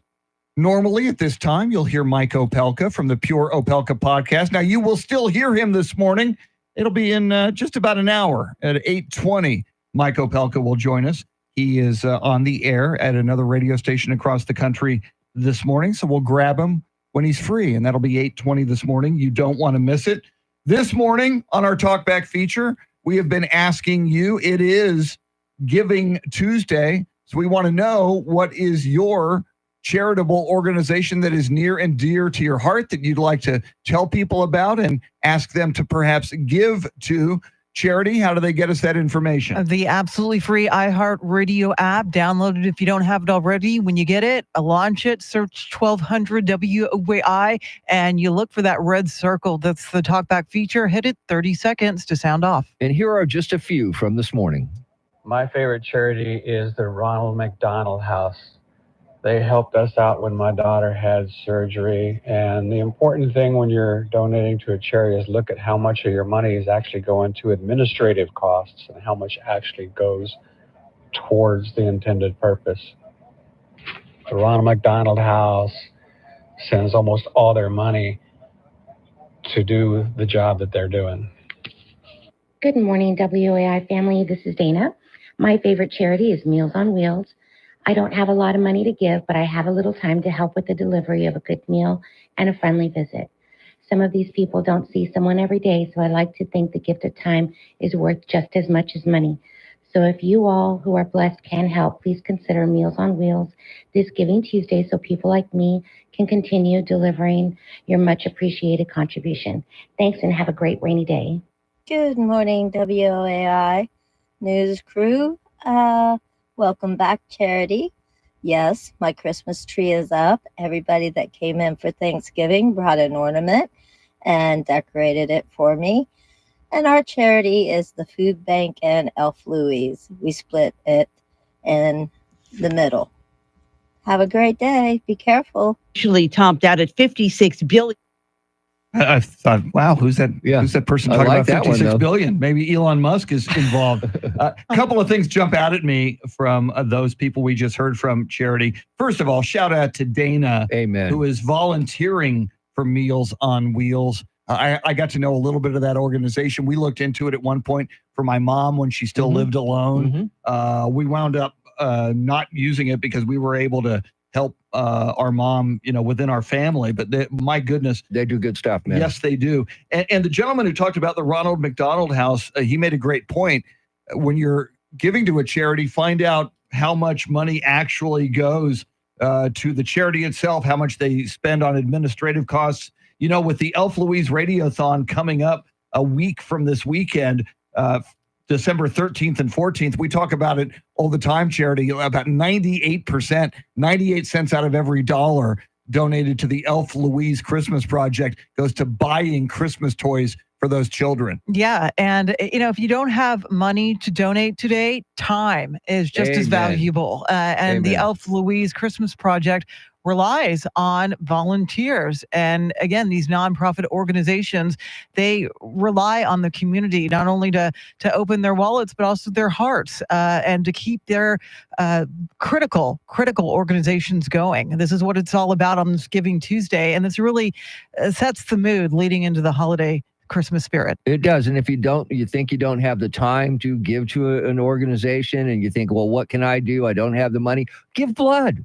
Go to the South Texas Blood Bank. Give some blood. That's something you can do on a Give Back Tuesday. We often talk about this on the Elf Louise Radiothon. It goes for all of these wonderful charities you're learning about today. Some of us believe in miracles. I believe in miracles, but often it takes human beings to manifest and facilitate that miracle. And Charity, I truly believe when you give to one of these organizations, you are participating in a miracle. Amen. I believe that as well.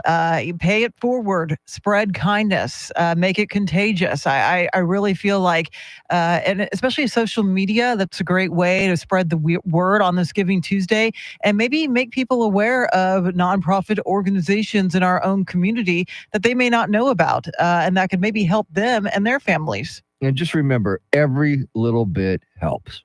Sure does. Coming up, Rory O'Neill at 7:50 on the tariffs that Donald Trump is planning to impose when he takes office, how that might affect some of the goods and services we might be paying for. Charlie Parker at 7:50. That's a big half hour coming at you. Charity McCurdy at the bottom of the hour with all the big stories you need to know about on this Giving Tuesday. WOAI News Time 7:26.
7:30 is our time. San Antonio's first news. Good Tuesday morning. I'm Charity McCurdy. Among our top stories, more fallout following President Biden's pardon of Hunter. CPS Energy is preparing for the winter months ahead. First, traffic and weather together every 10 minutes and mornings.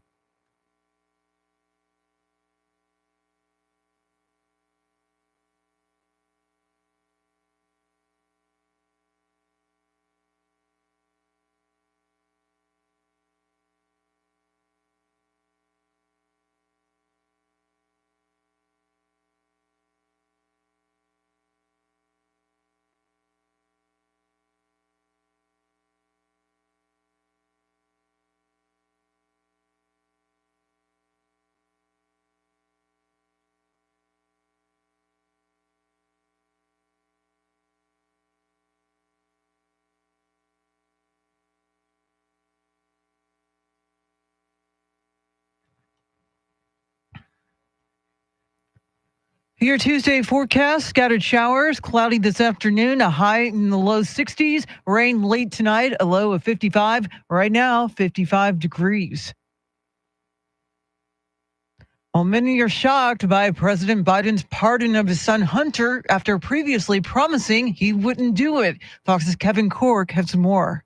He lied, plain and simple. That is the view of a growing number of pundits and politicians, absolutely pummeling the elder Biden for proclaiming again and again that, yes, he would resist the temptation to pardon his son, only to spectacularly go back on his word. And while a White House official told Fox News Digital that, quote, a wide range of legal experts have pointed out this pardon is indisputably within his authority and warranted by the facts of the case. Meantime, there continues to be shockwaves on Capitol Hill after President-elect Trump named Kash Patel as his nominee to lead the FBI. Fox's David Spunt reports. The nomination of Kash Patel to be FBI director is a signal from President-elect Trump. He wants the highest federal law enforcement agency dramatically transformed, with a focus on tackling crime, migrant gangs, and human and drug trafficking. Patel is a former national security prosecutor and Defense Department official. As a House Intelligence Committee lawyer, he authored the so-called Nunes memo, claiming the FBI improperly obtained a warrant to surveil former Trump campaign aide Carter Page. While making his announcement, Trump called Patel, quote, an advocate for truth, accountability, and the Constitution. Well, more snow is coming to the Great Lakes region after more than 5 feet fell in some places over the holiday weekend. Another foot is possible throughout the day today. Lake effect snow warnings are still in effect for parts of northeastern Ohio, northwestern Pennsylvania, and southwestern New York. Another cold front is expected tomorrow with more snow through Thursday. And despite forecasts for a warmer than usual winter, CPS Energy says they're ready for any cold weather on the way. Eric Lycum reports. We want to inform our community that we have completed necessary maintenance and planning to ensure reliable service. CPS Energy President and CEO Rudy Garza tells reporters they spent months and millions getting their system winterized. The memories of 2021's Winter Storm Uri are still fresh on their minds, so he announced improvements to the system that controls outages he says is more robust even with greater population. $20 million is being spent trimming trees near power lines. We're still prepared for worst case because we all know, we've learned in the past that even though it's a warm season, we could get a few days where it gets really cold. And so our teams are ready for that. CPS Chief Meteorologist Brian Alonso says they're in touch with ERCOT and are done with their winterizing. Eric Lycum, News Radio 1200 WOAI. City Councilman John Courage is no longer in the running for San Antonio mayor. The District 9 councilman was the first to file for the election in January and is now the first to withdraw. Courage says his age and his health prompted him to discontinue his campaign. He's 73 years old and would be 78 by the time the next mayoral term ends. There's pressure this time of year to be happy, but for many, Christmas time brings the holiday blues. Counselors say that seasonal depression can show up in many different ways. Individuals may feel sadness, they may be angry, they may be depressed, feel anxious. Mary Beth Fisk at San Antonio's Ecumenical Center says if you're not feeling the spirit, it's important to know you're not alone. She says the best thing to do is talk it out. She also says adequate sleep and a good diet are tied to mental health. And for some families, buying a Christmas tree at a big box store is simply not good enough. Beth Myers has that. There's growing demand for the experience of chopping down a live Christmas tree, strapping it to your car, and hauling it home. Jeffrey Seiler runs a tree farm in Seguin, and he says they'll give you a saw and let you go to work. There's little kids that sometimes can cut them with these, and then there's big old men that sometimes have trouble cutting them. He says they're so busy, they're likely only going to be open for one more weekend. In addition to families looking to make memories, he says farms like his are slammed with social media influencers looking for a fun video. I'm Beth Myers, News Radio 1200 WOAI. Well, most Texans won't have to deal with vehicle safety inspections anymore. Starting January 1st, requirement for state inspections of non-commercial vehicles will be lifted. Safety inspections cover items such as brakes, tires, turn signals, headlights, taillights, and mirrors. Emissions inspections will still be required in most major cities. San Antonio will be added to the list in 2026. And a fan favorite is returning to McDonald's for a limited time. Here's Fox's Jeff Manasso. It's the McRib, which McDonald's calls more than just a sandwich, but part of a culture that returns to U.S. restaurants today for a limited run. McDonald's famed pork sandwich, also known to boost sales for the fast food giant, and company stocks. When McDonald's announced the return of the McRib, it also introduced a whole lot of McRib sauce in half-gallon jugs for sale online for $19.99. The sauce quickly sold out, with proceeds going to Ronald McDonald House charities. Jeff Manasso, Fox News. It is 7:37. Traffic and weather together in a minute, but first, a check of your money in the world of business. Courtney Dunhoe is live at the Bloomberg News Desk.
All right, thanks, Courtney. News at the top and bottom of every hour, along with breaking news as it happens. I'm Charity McCurdy. Here's traffic and weather.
San Antonio's first news, Charity McCurdy, Mr. T, Tim Merriman. I'm Chris Duell. Charlie Parker is in the building. He's going to join us at 7:50. Then some big guests coming up as well in the 8 o'clock hour. White House correspondent John Decker going to join us at 8:10. Talk about President Joe Biden not only pardoning Hunter Biden, but trying to keep a number of his policies in place as he goes out the door. And at 8:20, Mike Opelka from the Pure Opelka podcast. But right now, let's check in with national correspondent Rory O'Neill. Rory, you have been tracking the story on these upcoming tariffs that Donald Trump is planning to impose when he takes office on January 20th. What do you know about them, and what do you know about how they will affect us? Yeah, I would use the word threatening to impose rather than planning. I think a lot of people suspect this is all part of the art of the deal, with Donald Trump threatening these big tariffs of 25% on Mexico and Canada unless they do a better job of clamping down the border, stopping illegal immigration, stopping fentanyl from getting in the U.S., a 10% additional tariff on some Chinese products.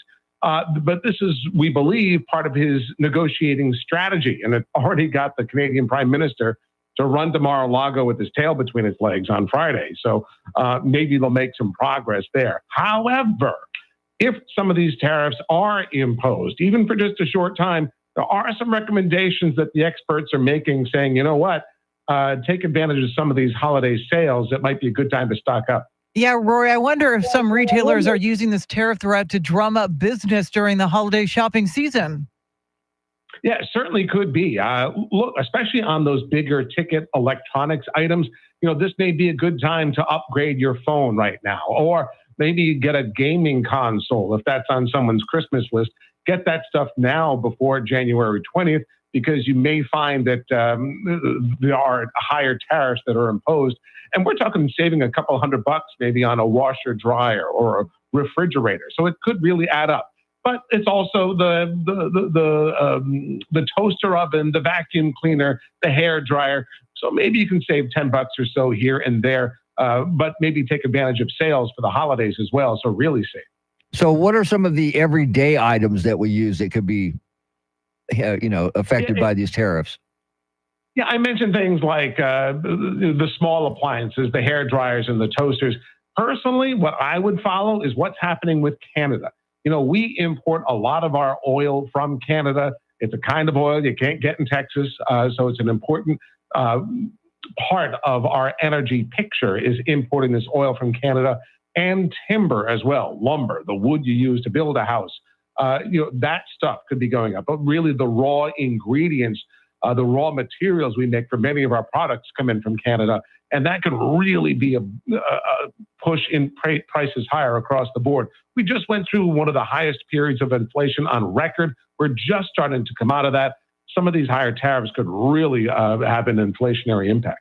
Our thanks to national correspondent Rory O'Neill. And Charity, as I hear Rory describe a possible inflationary impact from these tariffs, I said it throughout the election. It's the economy, stupid, quoting James Carville. A lot of people voted for Donald Trump because they were having a hard time making ends meet. Eggs cost too much. Groceries cost too much. Housing costs too much. Going to be fascinating to see if these tariffs affect the economy, affect inflation. And if that's the case, how will the American people react, and how will, at the time, President Donald Trump react? Yeah, the last thing we need is panic buying, creating supply chain issues. But you do have to wonder, Rory points out, Trump specializes in the art of the deal. So perhaps he is moving with this tariff plan as part of a bargaining trip to secure new trade deals. See, what I hear from all this, the threats of the tariffs and the possibility of the tariffs, is look for American-made products.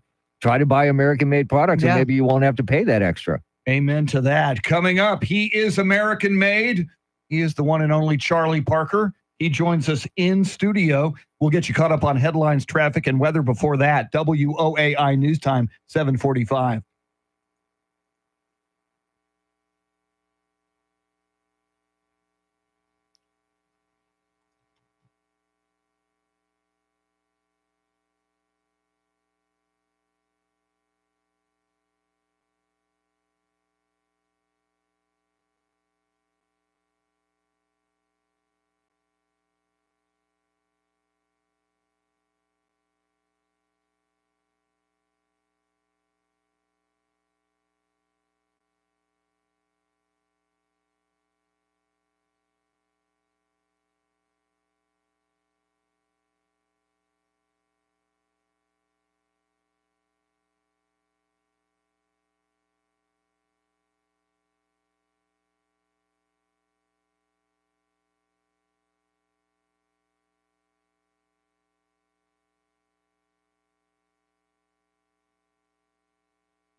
If you're watching the YouTube stream, you already know that Charlie Parker is in studio. We go to him next. First, Charity McCurdy, what stories are you following? The White House insists President Biden made his decision over Thanksgiving weekend to pardon Hunter. Senate Democrats hold their leadership elections today on Capitol Hill, and today is Giving Tuesday, a day dedicated to supporting nonprofits and charitable organizations. We'll have details right now, traffic and weather.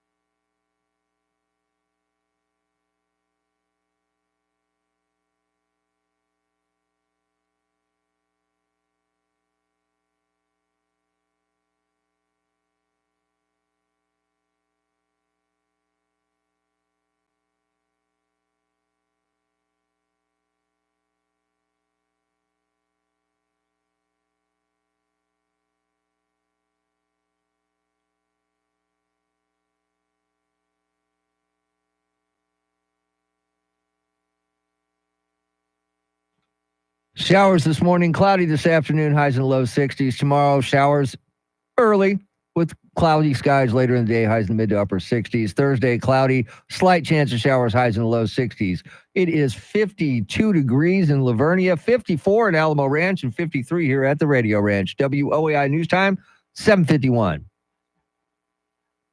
San Antonio's first news on a Yacht Rock Tuesday, which also happens to be Giving Tuesday. We'll hear more of your talkbacks, the charitable organizations that are near and dear to your heart. In studio right now is Mr. Charlie Parker. And Charlie, some sad news locally to start the week as we learned of the passing of a former San Antonio mayor. Yeah, Howard Peak passed away. I think he was going to turn, 76? Yes. Next week or late this week. I obviously wasn't around in the 1700s or the early 1900s when we had Callahan, Richter, Tobin, and those kind of people as mayor. But where would you put Howard Peak in the pantheon of San Antonio mayors? I would say easily top 5. Yeah, I mean, he continues to have an impact on the community. You know, the parks, the greenways, that, you know, it even named after him, which ultimately was the tribute that he so deserved. Yeah, I got him in the top 3 with Lila Cockrell and Henry Cisneros. Okay. Woo, and Howard nice. Peak. And you want my bottom 3? Yeah, No, of course Bill we do. Thornton. No, I'm just kidding. Oh, I heard I'm that. kidding, Bill. How about just my worst? Okay. Castro. Okay. Julian Castro. Why do you say that? Well, Julio Castro. what else do I need to, because of need who to, he need is. to say? And I noticed as I was looking through some stuff, San Antonio mayor, I don't know if there may be 1 or 2 that serve just like one term. No, most of them don't. They serve more than one term, yes. Well, you can't serve more than 3, I don't think. Now with the term right? limits. Yeah, Cockrell now. had 2 up front, and then there was another mayor, and then she came back for another one. And shout out, I love that you chose Lila Cockrell, being one of the first women to be mayor of such a large city when she became mayor of San Antonio. And she was such a big part of Hemisphere Amen. 68, which without Hemisphere 68, there's no Hemisphere Arena. Without a Hemisphere Arena, we don't get the San Antonio Amen. Spurs. Right. Amen. No melodrama theater. Oh, I love Without that place. Hemisphere. I love that place. God, I wish it was still open. All right. Tonight, 6 o'clock, ESPN college football playoff rankings. This will be their 5th. Hook 'em. Their 6th and final will be on Sunday. Ooh. Yeah, Selection Sunday, right? Yeah, I'm still trying to find a way to get Alabama in. It's going to be a You rough, know people. rough You can one. make it happen. Conference championships are this weekend, beginning on Friday with the Mountain West. I think probably the best conference championship is going to be the SEC title. Oh. Number 7, Georgia. Number 3, Texas. That'll be in Atlanta on Saturday at 3 o'clock. Now, just moving off to the side on college football, flag planting. It was a big Oh thing gosh, this yes, weekend. yes, it was I think Ohio State and Michigan both got fined $100,000 each. Yes, You know how you stop that from happening? just ban flags from the sidelines. Well, And you don't let them plant flags anymore. You can't. Well, yeah, that you make a. Well, they're supposed to not do that anyway. Well, true. And Texas came close. Yes, they did. Thank you, Texas Sark. came close. Thank and you, Sark Sark. went out Yeah. and told him, no. Good for him. We don't do that. But first thing they need to do is up the price on the fine. Yeah. Make it like $250,000. Ooh. For starters. And if you do it again, make it $1 million. Yeah, You know? why not? Yeah. Why not? Let's stop this thing, man. And they know that they're not supposed to be doing it anyway. Biden and Hunter. Or Joe and what's his and Hunter. I was going, Yeah. what's his first name? Well, his first name Hunter. is Hunter. Crackhead. Let me tell you what I think. And I know that I'm in the minority here, but here's what I believe. I believe that when Joe Biden was making all the, statements about and being asked, are you going to pardon Hunter Biden, your son? And he said no. I actually believe that he meant that and was telling the truth. Okay. Then came a debate. And we know what happened after the debate. It fell apart and all the changes, blah, blah, blah. I think he kept his mouth shut after that because he didn't want to hurt the Democratic Party. But then the knives came out from the Democratic Party. And they just gutted him and gutted him and gutted him and continually stabbed and stabbed and stabbed and cut him up. And I think it finally got to the point where he couldn't take it anymore. And I think this is a revenge thing. I don't think this is a shot at Republicans. I think this is a shot at the Democratic Party. Interesting. You treated me like that. Well, you know what they say about paybacks. And I think that's what he's doing after all his years of service to that party. I think he's now saying, screw you. Now I'm going to pardon my son and I'm out of here. You don't think he's doing it because he was his son? I think that might have had. If you could do it and you had that power, you would probably try to do it, wouldn't you? I probably would. Yeah. I probably would. Yeah. I don't think what he did was so that he was charged with. Not the things, off to the side. Not the 10-year allegations. period that's happened that Yeah, he's now got a blanket immunity from? I don't think it's that egregious.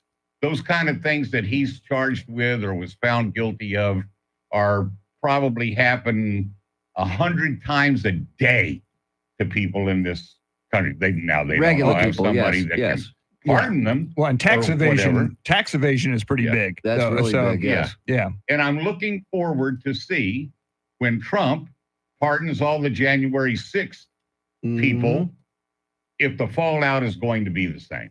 Going to be very, very fascinating. We'll find out in short order on January 20th. Our thanks to Charlie Parker. Lots more coming up in the 8 o'clock hour. White House correspondent John Decker on President Joe Biden, trying to protect all of his policies that he put in place as he goes out the door. And Mike Opelka from the Pure Opelka podcast coming up at 8:20, WOAI News Time 7:57.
8 o'clock is our time. San Antonio's first news. Good Tuesday morning. I'm Charity McCurdy. Among our top stories, more on President Biden's pardon of his son Hunter and a smaller pool of candidates in the race for San Antonio mayor. First, traffic and weather together every 10 minutes and mornings.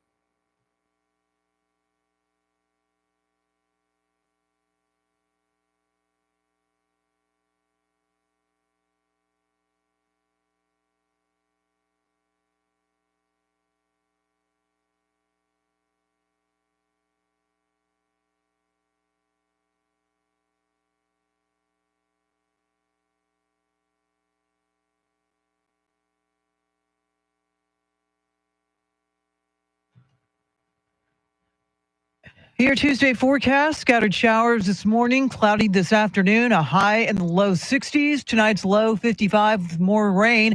Get a move on. It is 55 degrees. The White House says President Biden decided in the last few days to pardon his son Hunter. Fox's Jared Halpern has details. Questions centered on why President Biden abruptly reversed months of pledges not to pardon his son Hunter on federal gun and tax violations. He said he came to this decision this weekend, and he said he wrestled with this. White House Press Secretary Karine Jean-Pierre says it's not true the president misled Americans about stepping into a Justice Department prosecution. Two things could be true. You can believe in the Department of Justice system, and you could also believe that the process was infected politically. Even some of the president's allies in Congress are criticizing the pardon. Michigan Democrat Gary Peters says it erodes trust in government. In Washington, Jared Halpern, Fox News. President-elect Trump is warning Hamas to release the October 7th hostages. In a Truth Social post, Trump warns that there will be all hell to pay if they're not immediately released before he assumes office January 20th. The White House says it's working hard to secure a ceasefire deal in Gaza in the hopes of stopping the fighting between Israel and Hamas. And more reaction to Trump's nomination of Kash Patel for FBI director. Florida Governor Ron DeSantis believes Patel will reform the FBI in a big way. I think you do owe the president a great deal of deference on his picks. Kash Patel understands the problems with the FBI, and he is a reformer that will not be captured by the bureaucrats. Patel has called for a comprehensive house cleaning of government workers who are disloyal to Trump and has promised to try and prosecute some news reporters. Senate Democrats hold their leadership elections today on Capitol Hill. The number 3 spot is currently held by retiring Senator Debbie Stabenow of Michigan. Minnesota Senator Amy Klobuchar is widely expected to take the position, with New Jersey Senator Cory Booker taking the 4th spot. Despite forecasts for a warmer than usual winter for our region, CPS Energy says they're ready for any cold weather on the way. Eric Lycum reports. We want to inform our community that we have completed necessary maintenance and planning to ensure reliable service. CPS Energy President and CEO Rudy Garza tells reporters they spent months and millions getting their system winterized. The memories of 2021's Winter Storm Uri are still fresh on their minds, so he announced improvements to the system that controls outages he says is more robust even with greater population. $20 million is being spent trimming trees near power lines. We're still prepared for worst case because we all know, we've learned in the past that even though it's a warm season, we could get a few days where it gets really cold. And so our teams are ready for that. CPS Chief Meteorologist Brian Alonso says they're in touch with ERCOT and are done with their winterizing. Eric Lycum, News Radio 1200 WOAI. City Councilman John Courage is no longer in the running for San Antonio mayor. The District 9 councilman was the first to file for the election in January and is now the first to withdraw. Courage says his age and his health prompted him to discontinue his campaign. He's 73 years old and would be 78 by the time the next mayoral term ends. The new leader of the Texas Department of Public Safety is now in office. Freeman Martin replaces Stephen McCraw, who retired last month after 15 years on the job. Martin started his career with the DPS in 1990 as a state trooper in Winnie, southeast of Beaumont. Governor Abbott said Martin's experience gives him the knowledge at every level and every subject matter that is important to leading the DPS. Well, groups that track book sales say they're seeing a new trend. Carrie Lockie has details. Bible sales are skyrocketing, and experts say there's an easy explanation. Jason King, who heads the Center for Catholic Studies at St. Mary's University, says this comes at a time of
San Antonio's first news on a Yacht Rock and Giving Tuesday. Coming up a little bit later this hour, we're going to hear from you on Giving Tuesday. It's our talkback question for you. What charitable organization is near and dear to your heart? Give them a shout out right here on the 50,000 watt blowtorch 1200 WOAI. And who knows, you might inspire more people to give to that charity on this Giving Tuesday. Yeah, we should probably do traffic and weather now. Let's do your traffic and weather together.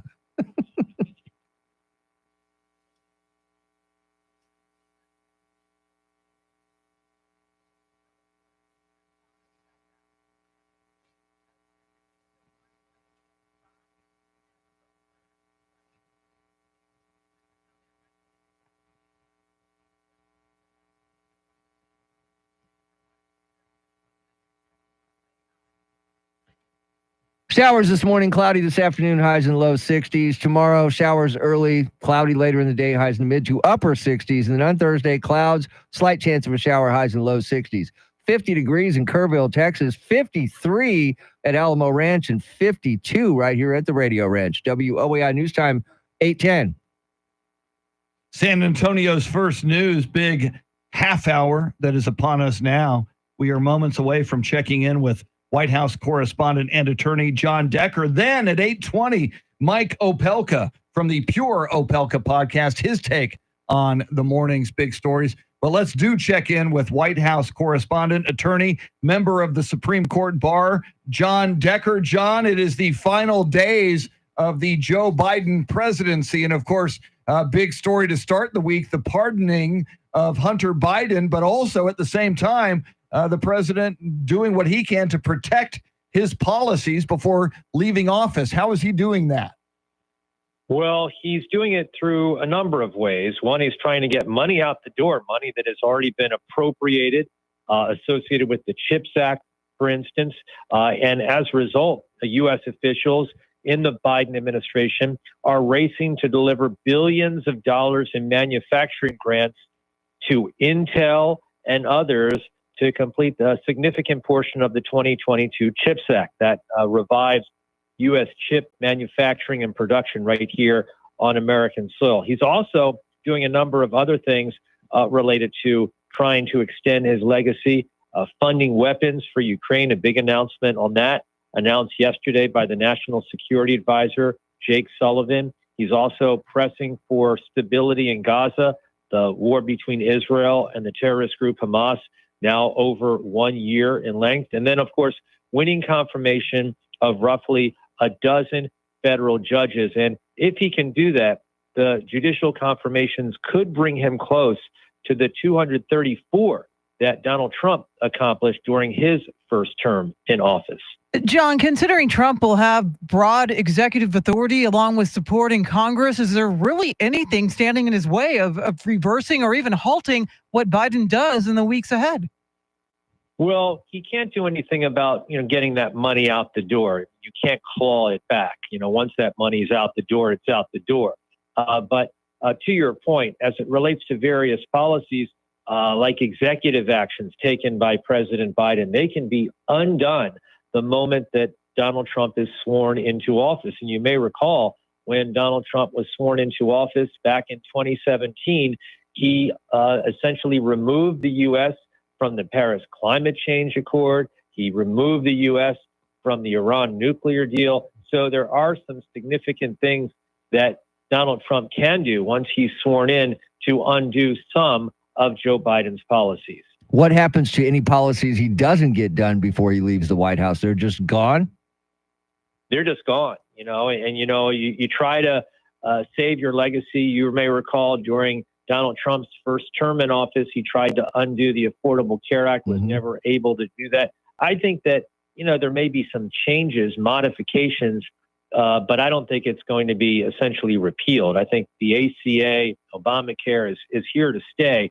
And Joe Biden was a part of that. He was a part of President Obama's White House for 8 years as vice president.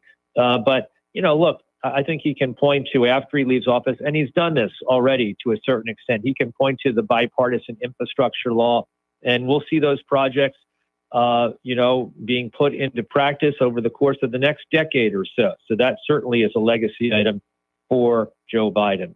John, after we spoke with you yesterday, we saw a story that the White House was pausing the press briefings to the White House press corps. And we talked about you and we thought, man, we got to get John Decker's thoughts on that. Now, since then, we did see Karine Jean-Pierre speak to reporters outside of Air Force One. But after a big story like the president pardoning his son, Hunter Biden, for them to pause White House press briefings, is that odd? And how do you feel about it as a longtime member of the White House press corps?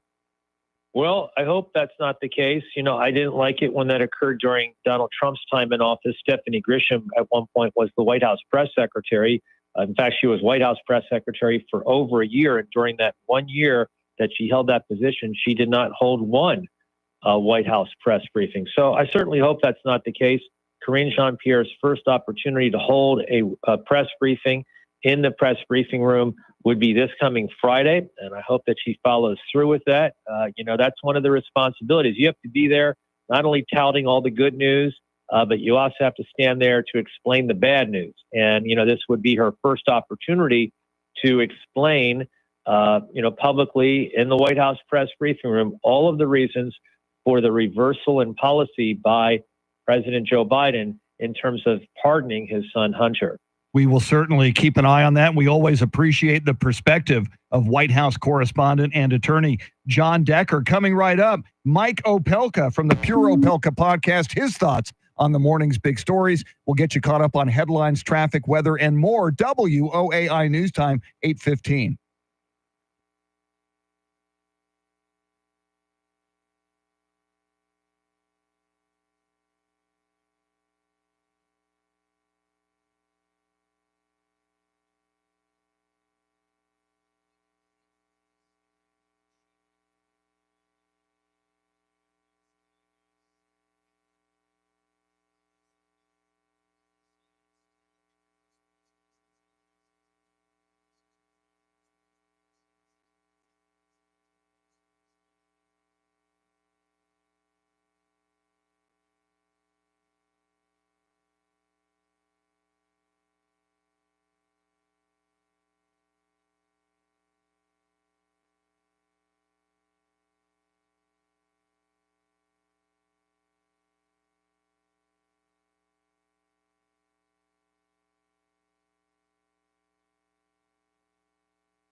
We are moments away from Mike Opelka from the Pure Opelka podcast, his takes on the morning's big stories. And speaking of those big stories, Charity McCurdy, which ones are you following? President Biden's pardon of his son continues to draw bipartisan backlash. City Councilman John Courage drops his bid for mayor, and CPS Energy is making preparations for the winter months ahead. Right now, traffic and weather.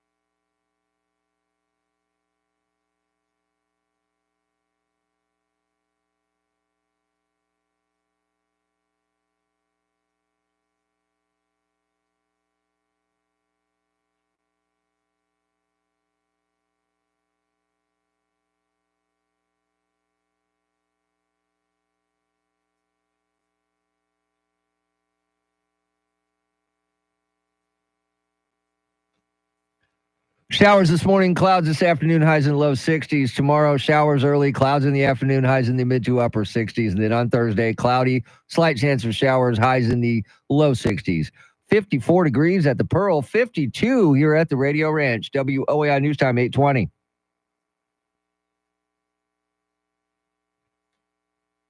San Antonio's first news. No morning would be complete without checking in with Mike Opelka from the Pure Opelka podcast. He's brought to us by Randy Adams Incorporated. And Mike, we're learning now it's not just the Republicans angry with President Joe Biden giving the pardon to his son Hunter. Now, Democrats are speaking out, and they are none too happy either. Yeah, there's a lot of outrage, enough to go around for everybody. And I think a lot of people are more embarrassed that they said, no, he'll never do that. He's never going to do that. And then he did it. So, they're feeling like, well, you hung me out to dry, Joe. What are you doing? But the interesting thing is now the speculation as to why this early and who's next. Because will there be other pardons? Will it be his brother? Will it be himself? Will it be Trump as well? These are going to be fun to watch. Mike, do you see the House Oversight Committee as well as Trump's AG maybe continuing to pursue all evidence against Hunter even after this pardon? Charity, I'm torn on this one because I want to know the answers, but I also want accountability. And if he can't face any accountability, then the only thing they're going for, and this is where it gets to be like 3D legal chess, Hunter no longer has the Fifth Amendment he can hide behind because he can't be prosecuted for any of this stuff. So he can be forced to answer. And if he answers with a lie, then he can be charged with perjury. But will we be seen as just wasting time on all of this? So while I want to ask the questions, I don't want to delay any other work that needs to be done by Congress. Well, pardon me, Mike, but after trashing Pete Hegseth on The View, they had to read another legal notice? Yeah, Sonny Hostin, and these are getting to be funny They now are because getting. it's like a hostage tape. We just want to know that everybody here believes Pete Hegseth has said he is not guilty. It's so bizarre. Blink It's twice. like some of the apologies I gave as a kid. I really didn't mean them, but I was just trying to stay out of detention again. Meanwhile, speaking of Pete Hegseth, Mike, he has gone to Capitol Hill. He is meeting with senators ahead of those confirmation hearings. How bumpy of a ride do you think it's going to be for Pete Hegseth when those confirmation hearings begin? Well, it's going to be a little bit of turbulence, but I don't think the air masks, the oxygen masks are going to drop down. I think he's going to have a little bit of a interesting ride. They won't need a foamed runway, and you won't have to put the mask on the kids before, engaging. And Mike, we're hearing that Trump reportedly told Trudeau that perhaps Canada should become our 51st state. Did he mean voluntarily or forcibly? That's a good question, Charity. Nobody's asked that question. Peter Doocy reported this last night, incredibly so, saying that there was a report that Trump was responding to Trudeau whining, saying, we can't get along without the money we get from America. And, Trump firing back in typical art of the deal fashion. Well, then maybe you should just become part of us. So, you wouldn't have to deal with that. I don't know if it was actually said the way Doocy reported it, but it certainly gives you an indication that Donald Trump's threat of tariffs are apparently being heard and taken seriously, not just in Canada, but in Mexico, where 2 caravans reportedly have turned around. Well, Mike, the McRib is back, and the Japanese have us help us out with that because they've got an artificial intelligence shower that you can use after you eat the McRib and get that sauce all over you. Yeah, you're going to need that. Yeah, the answer is just eat the McRib in the shower. There you go. So There you you can go. just take a bite, take a rinse, take a bite, take a rinse. It's kind of a good idea. I think we need, not only the AI technology to tell us when people need to shower, but we need to put like a strip on somebody so their skin can tell us, changes color. It goes from green to red, and you know how close you are. I'm sure we have that technology. We could do that. That's a good marketing idea. I like it. That could be the next big thing. The Opelka patch. The Opelka patch. I like it. Finally, Mike, Oxford University announcing the word of the year. I know a lot of our listeners probably don't know what it is. Would you like to announce it to us? Of course it would, but I'm upset with Oxford because Oxford University came up with 2 words for the word. Exactly. That's right. Brain rot. Exactly. I'm like, do you people can't count? They didn't do math over there. But here's the weird part. It was in Walden. The phrase brain rot existed in Thoreau's Walden Wow. from 1854. So So it's not plagiarism? exactly a new one. Plagiarism? Other than Walden, have you used brain rot in a sentence, or do you plan to in the future, Mike? Only when describing the president of the United States. I may. Well, that's going to change on January 20th, though. Yeah, well, then we'll have there'll be 2025, though. So there'll be a new word there. But, this guy. These are the kind of guys you like to smack in the ass. There's a little brain rot right there, I'm saying. Very nice. Very nice. He is Mike Opelka from the Pure Opelka podcast. You can get more on his podcast. Another episode will drop this morning. We recommend you listen on the free iHeartRadio app. Mike is brought to us by Randy Adams Incorporated. Coming up, Charity McCurdy with everything you need to know on this Tuesday at the bottom of the hour. And we're still getting a lot of response from you on the Talkback feature on this Giving Tuesday. What charitable organization is near and dear to your heart? What should we be aware of and support? We'll hear from you coming up as well. WOAI News Time 826.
8:31 is our time. San Antonio's first news. Good Tuesday morning. I'm Charity McCurdy. Among our top stories, more fallout following Biden's pardon of Hunter, and CPS Energy prepares for the winter months. First, traffic and weather together every 10 minutes in mornings.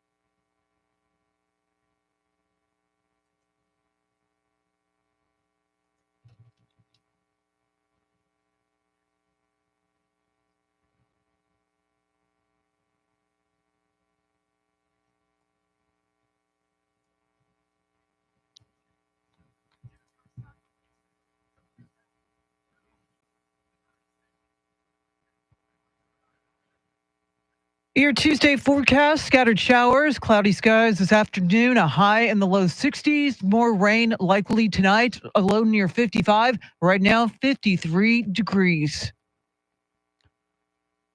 Well, many were blindsided by President Biden's pardon of his son Hunter after previously promising he would not do it. Fox's Kevin Cork has more.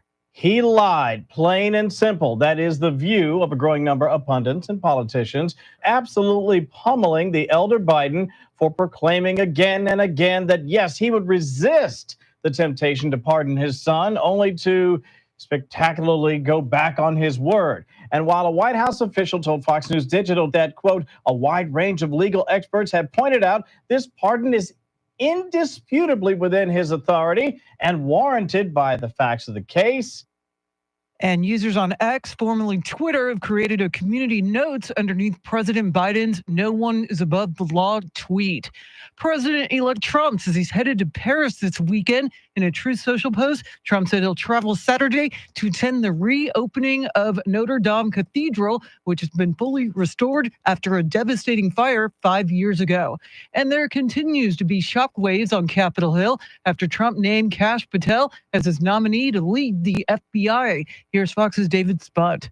The nomination of Kash Patel to be FBI director is a signal from President-elect Trump. He wants the highest federal law enforcement agency dramatically transformed, with a focus on tackling crime, migrant gangs, and human and drug trafficking. Patel is a former national security prosecutor and Defense Department official. As a House Intelligence Committee lawyer, he authored the so-called Nunes memo, claiming the FBI improperly obtained a warrant to surveil former Trump campaign aide Carter Page. While making his announcement, Trump called Patel, quote, an advocate for truth, accountability, and the Constitution. Well, South Korea's president has declared emergency martial law in a surprise late-night television address. He says the move is necessary to protect the country from North Korea's communist forces and to eliminate anti-state elements.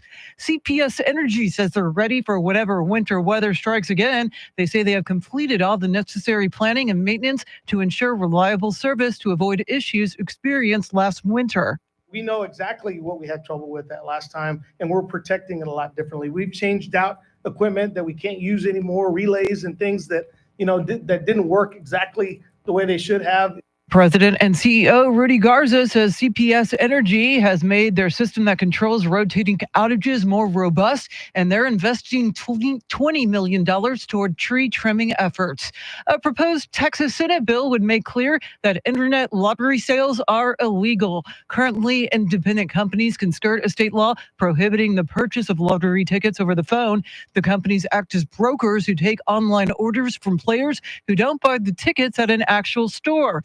State Senator Bob Hall, a Rockwell Republican, says a single buyer can use a phone app to buy tickets online as part of a huge bulk purchase by a company, greatly increasing the odds of winning. Well, a judge has ruled Elon Musk's massive payout from a company he founded must be revoked. Here's Fox's Lisa Lacera. The judge rejecting a request from Musk's attorneys and corporate attorneys for Tesla to vacate her January ruling where she determined Musk engineered the pay package in what she called sham negotiations. The maximum value initially topped out at $56 billion, but has fluctuated over the years based on Tesla's stock price. The judge also rejected a fee request by the plaintiff's attorneys who argued they were entitled to get paid in Tesla stock valued at more than $5 billion.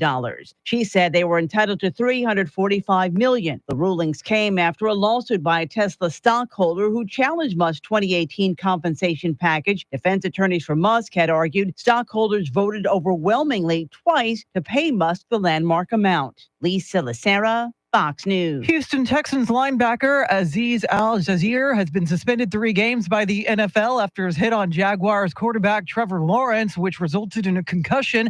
The impact sent shockwaves through the crowd at Everbank Stadium as players from both teams ended up in a skirmish. The Texans wound up winning the game 23-20. If you got a chance, take it while you got a chance. Country singer Cody Johnson is bringing his latest tour to San Antonio in the new year. The platinum-selling artist and 5-time nominee of the 2024 Country Music Awards is on tour promoting his new album, Leather Deluxe Edition. Johnson will perform at Frost Bank Center Saturday, June 21st. General admission tickets go on sale Friday, December 13th. It is 8:37. Traffic and weather together in a minute. But first, a check of your money in the world of business. Courtney Donahoe is live with the Bloomberg News Desk.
Thanks, Courtney. News at the top and bottom of every hour, along with breaking news as it happens. I'm Charity McCurdy. Here's traffic and weather.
San Antonio's first news on a Yacht Rock Tuesday. All of the music this morning has been from the movie Yacht Rock, the documentary to be more specific, that is now dropped on the streaming service Max.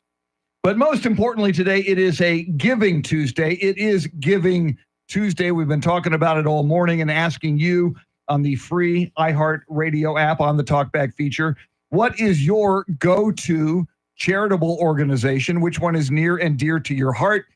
You say it on the 50,000 watt blowtorch, and you might inspire some people to learn more about it and give to it. Mr. T, what do we have? We have a bunch. Here is the montage of the last ones. Morning, it's Reagan. I own the Pearl Antler Boutique in Bernie, and we love this day because we get to give back to our community even more than what we do throughout the year.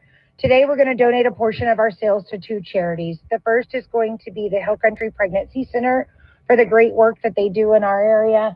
And the second is going to be Gathering Hope out of the Dallas area, started by a college friend supporting moms through infant loss. Have a great day. Morning. This is Tony from Marion. I'd like people to consider donating to the Puppy Food Bank. Help our furry friends. Y'all take care. Thank you. Puppy Food Bank. Hi, good morning. My favorite ministry is Blueprint. Charity is Blueprint Ministry, and the reason is that they help people refurbish their homes that are below poverty level. And one story is one of the women below poverty level wanted to take her granddaughter because mama wasn't taking care of her, but PCS wouldn't let her have the child because her house was in such poor shape. Good morning, WOAI. Besides Charity McCurdy, my favorite charity is the Hill Country Animal League in Bernie. They provide low-cost spay and neutering, not only for individuals who can't afford it, but for the public. And we have an overcrowded problem with all of our rescues and shelters in town. So it's the best reason to get out there and spay and neuter your animals so that we can impact the public and the community. Thank you, guys. Good morning, San Antonio First News Team. I think we all know that our favorite charity is on the WOAI First News Team. But for those charities that help the families out here in need during this time of the year, the Salvation Army is one of my favorites. And if you can't donate to the Salvation Army, then go to registertoring.com. Come out here and ring the bell with us. Who knows? Maybe you'll be up here in Cabela's in Buda, Texas, to ring the bell with me. Merry Christmas, y'all. On this Giving Tuesday, I'd like to tell you guys about an organization in San Antonio and surrounding areas called Kinetic Kids.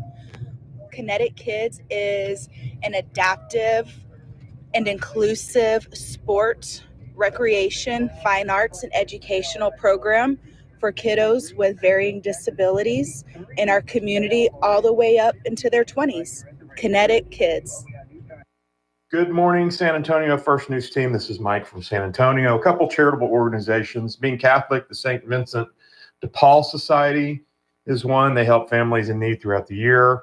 Secondly, the Family Service Association here in San Antonio. One of the things I love that they do at this time of year, they help families, but they make sure that kids in the family, the presents come from the families themselves, and that no child in those families goes without a present. God bless. Wow, so many wonderful organizations there, Charity. And again, kudos to Charity McCurdy on this Giving Tuesday. It was your idea, Charity, to do this as a talkback. And I've learned a lot this morning about some of these wonderful organizations. And it just feels so good to know that so many are out there that are planning to take part in this Giving Tuesday. And there are so many amazing nonprofits in our community that could use your help for you to open your heart and open your wallets. And, this is really the springboard for the holiday, the Christmas season, when really a lot of the joy comes from giving gifts for those who are in need. Amen to that, Charity. I couldn't have said it any better. And once again, I am a big fan of the San Antonio Food Bank, also a big fan of the Elf Louise Project, which is the Christmas project, which will get underway the 13th and 14th right here on this very radio station. Yeah, we look forward to Friday, that's the 13th of December, and Saturday, the 14th, as you mentioned, T, for the Elf Louise Radiothon. Always so special and just helping children in our community. I'm sure the elf herself, Louise Locker, will be a big part of that. And a lot of the people that not only from 1200 WOAI, but from all the iHeart radio stations and more. A lot of local luminaries going to join us as well. We're looking forward to that. Coming up, you might have heard us talk about it with Mike Opelka, the new word of the year, according to the Oxford University Press. We will tell you what that word is, and maybe it'll give you a little more background on it. And you can start using it today. Amen. Since it's the word of the year. We'll get you caught up on headlines, traffic, weather, and more. Coming right up, WOAI News Time, 8:46.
Coming up, we dive deep into the word of the year. Do you know what it is? Do you know how to use it? You're about to find out. First, Charity, what stories are you following?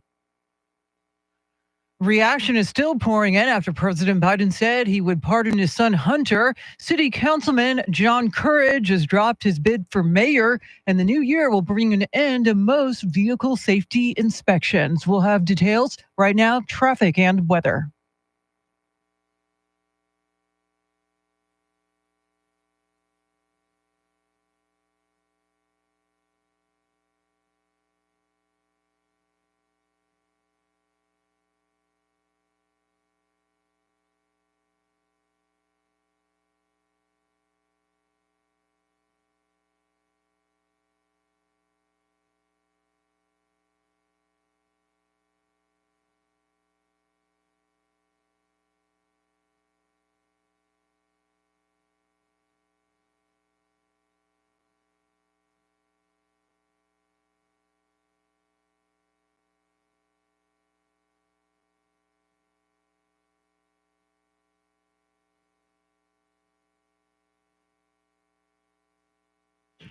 Showers this morning, cloudy this afternoon, highs in the low 60s. Same thing for tomorrow, but highs in the mid to upper 60s. Thursday, cloudy, a slight chance of a shower, highs in the low 60s.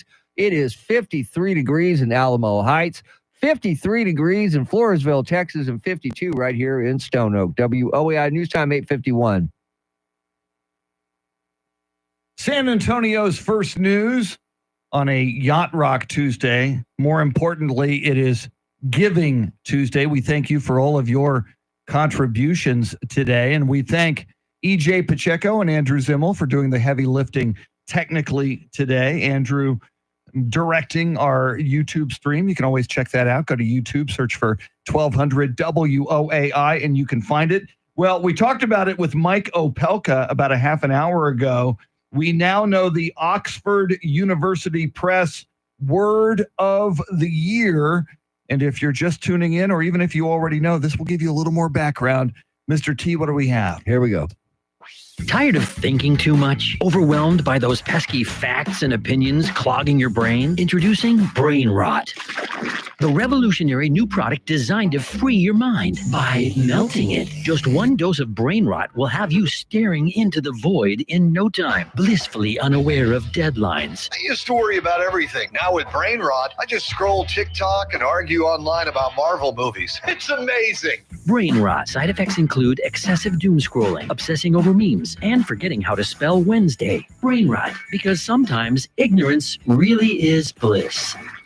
The Oxford University Press Word of the Year is really two words, Charity. Yes, I got a problem with that. Brain rot is the word of the year. Yeah, I think Oxford University Press is suffering from brain rot when they decided on the word of the year. Wow. All you need to do is just get online, because apparently over the past year, that term has increased in usage by a whopping 230%. So people are doom scrolling or just, on TikTok, whatever, getting their information, their news on social media. That will give you brain rot. Now, I have to ask each one of you, have you ever used brain rot in a conversation? No. See, Ever. if it's No. the word of the year, shouldn't we have used it sometime this year? Well, but maybe we're unhip because Oh, that's probably true. Charity mentions all the people online. I thought was fascinating what Mike Opelka told us is that Henry David Thoreau in Walden uses the term Which was brain what, rot. the 1700s, I believe, or something 1800s, early yeah. 1800s. Yeah. Emerson era. That's pretty amazing. Yeah. It sounds like more in the literal sense, though. I don't think they were, trying to demonstrate someone just being stupid over. Yeah. Actually, it sounds like a punk band. Ooh. Brain Rot. Brain rot is Tonight. a good. Brain Rot. I love it. Maybe they could open for chopped liver. Or we could open for them, Yeah, depending on how good they are. Certainly a possibility. Well, tomorrow is a Wembanyama Wednesday.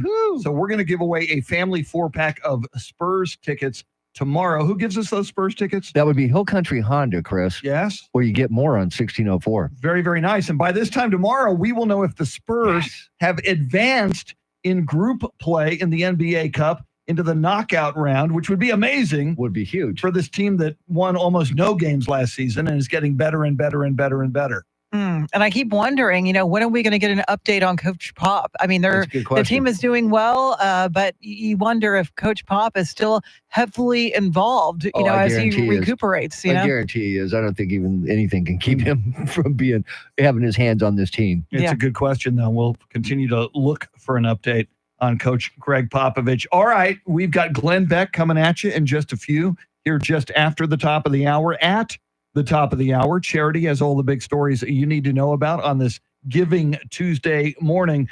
But right now, it's your Sean Hannity Morning Minute, WOAI News Time, 8:56. All right, everybody, enjoy your day. We'll see you tomorrow. Adios.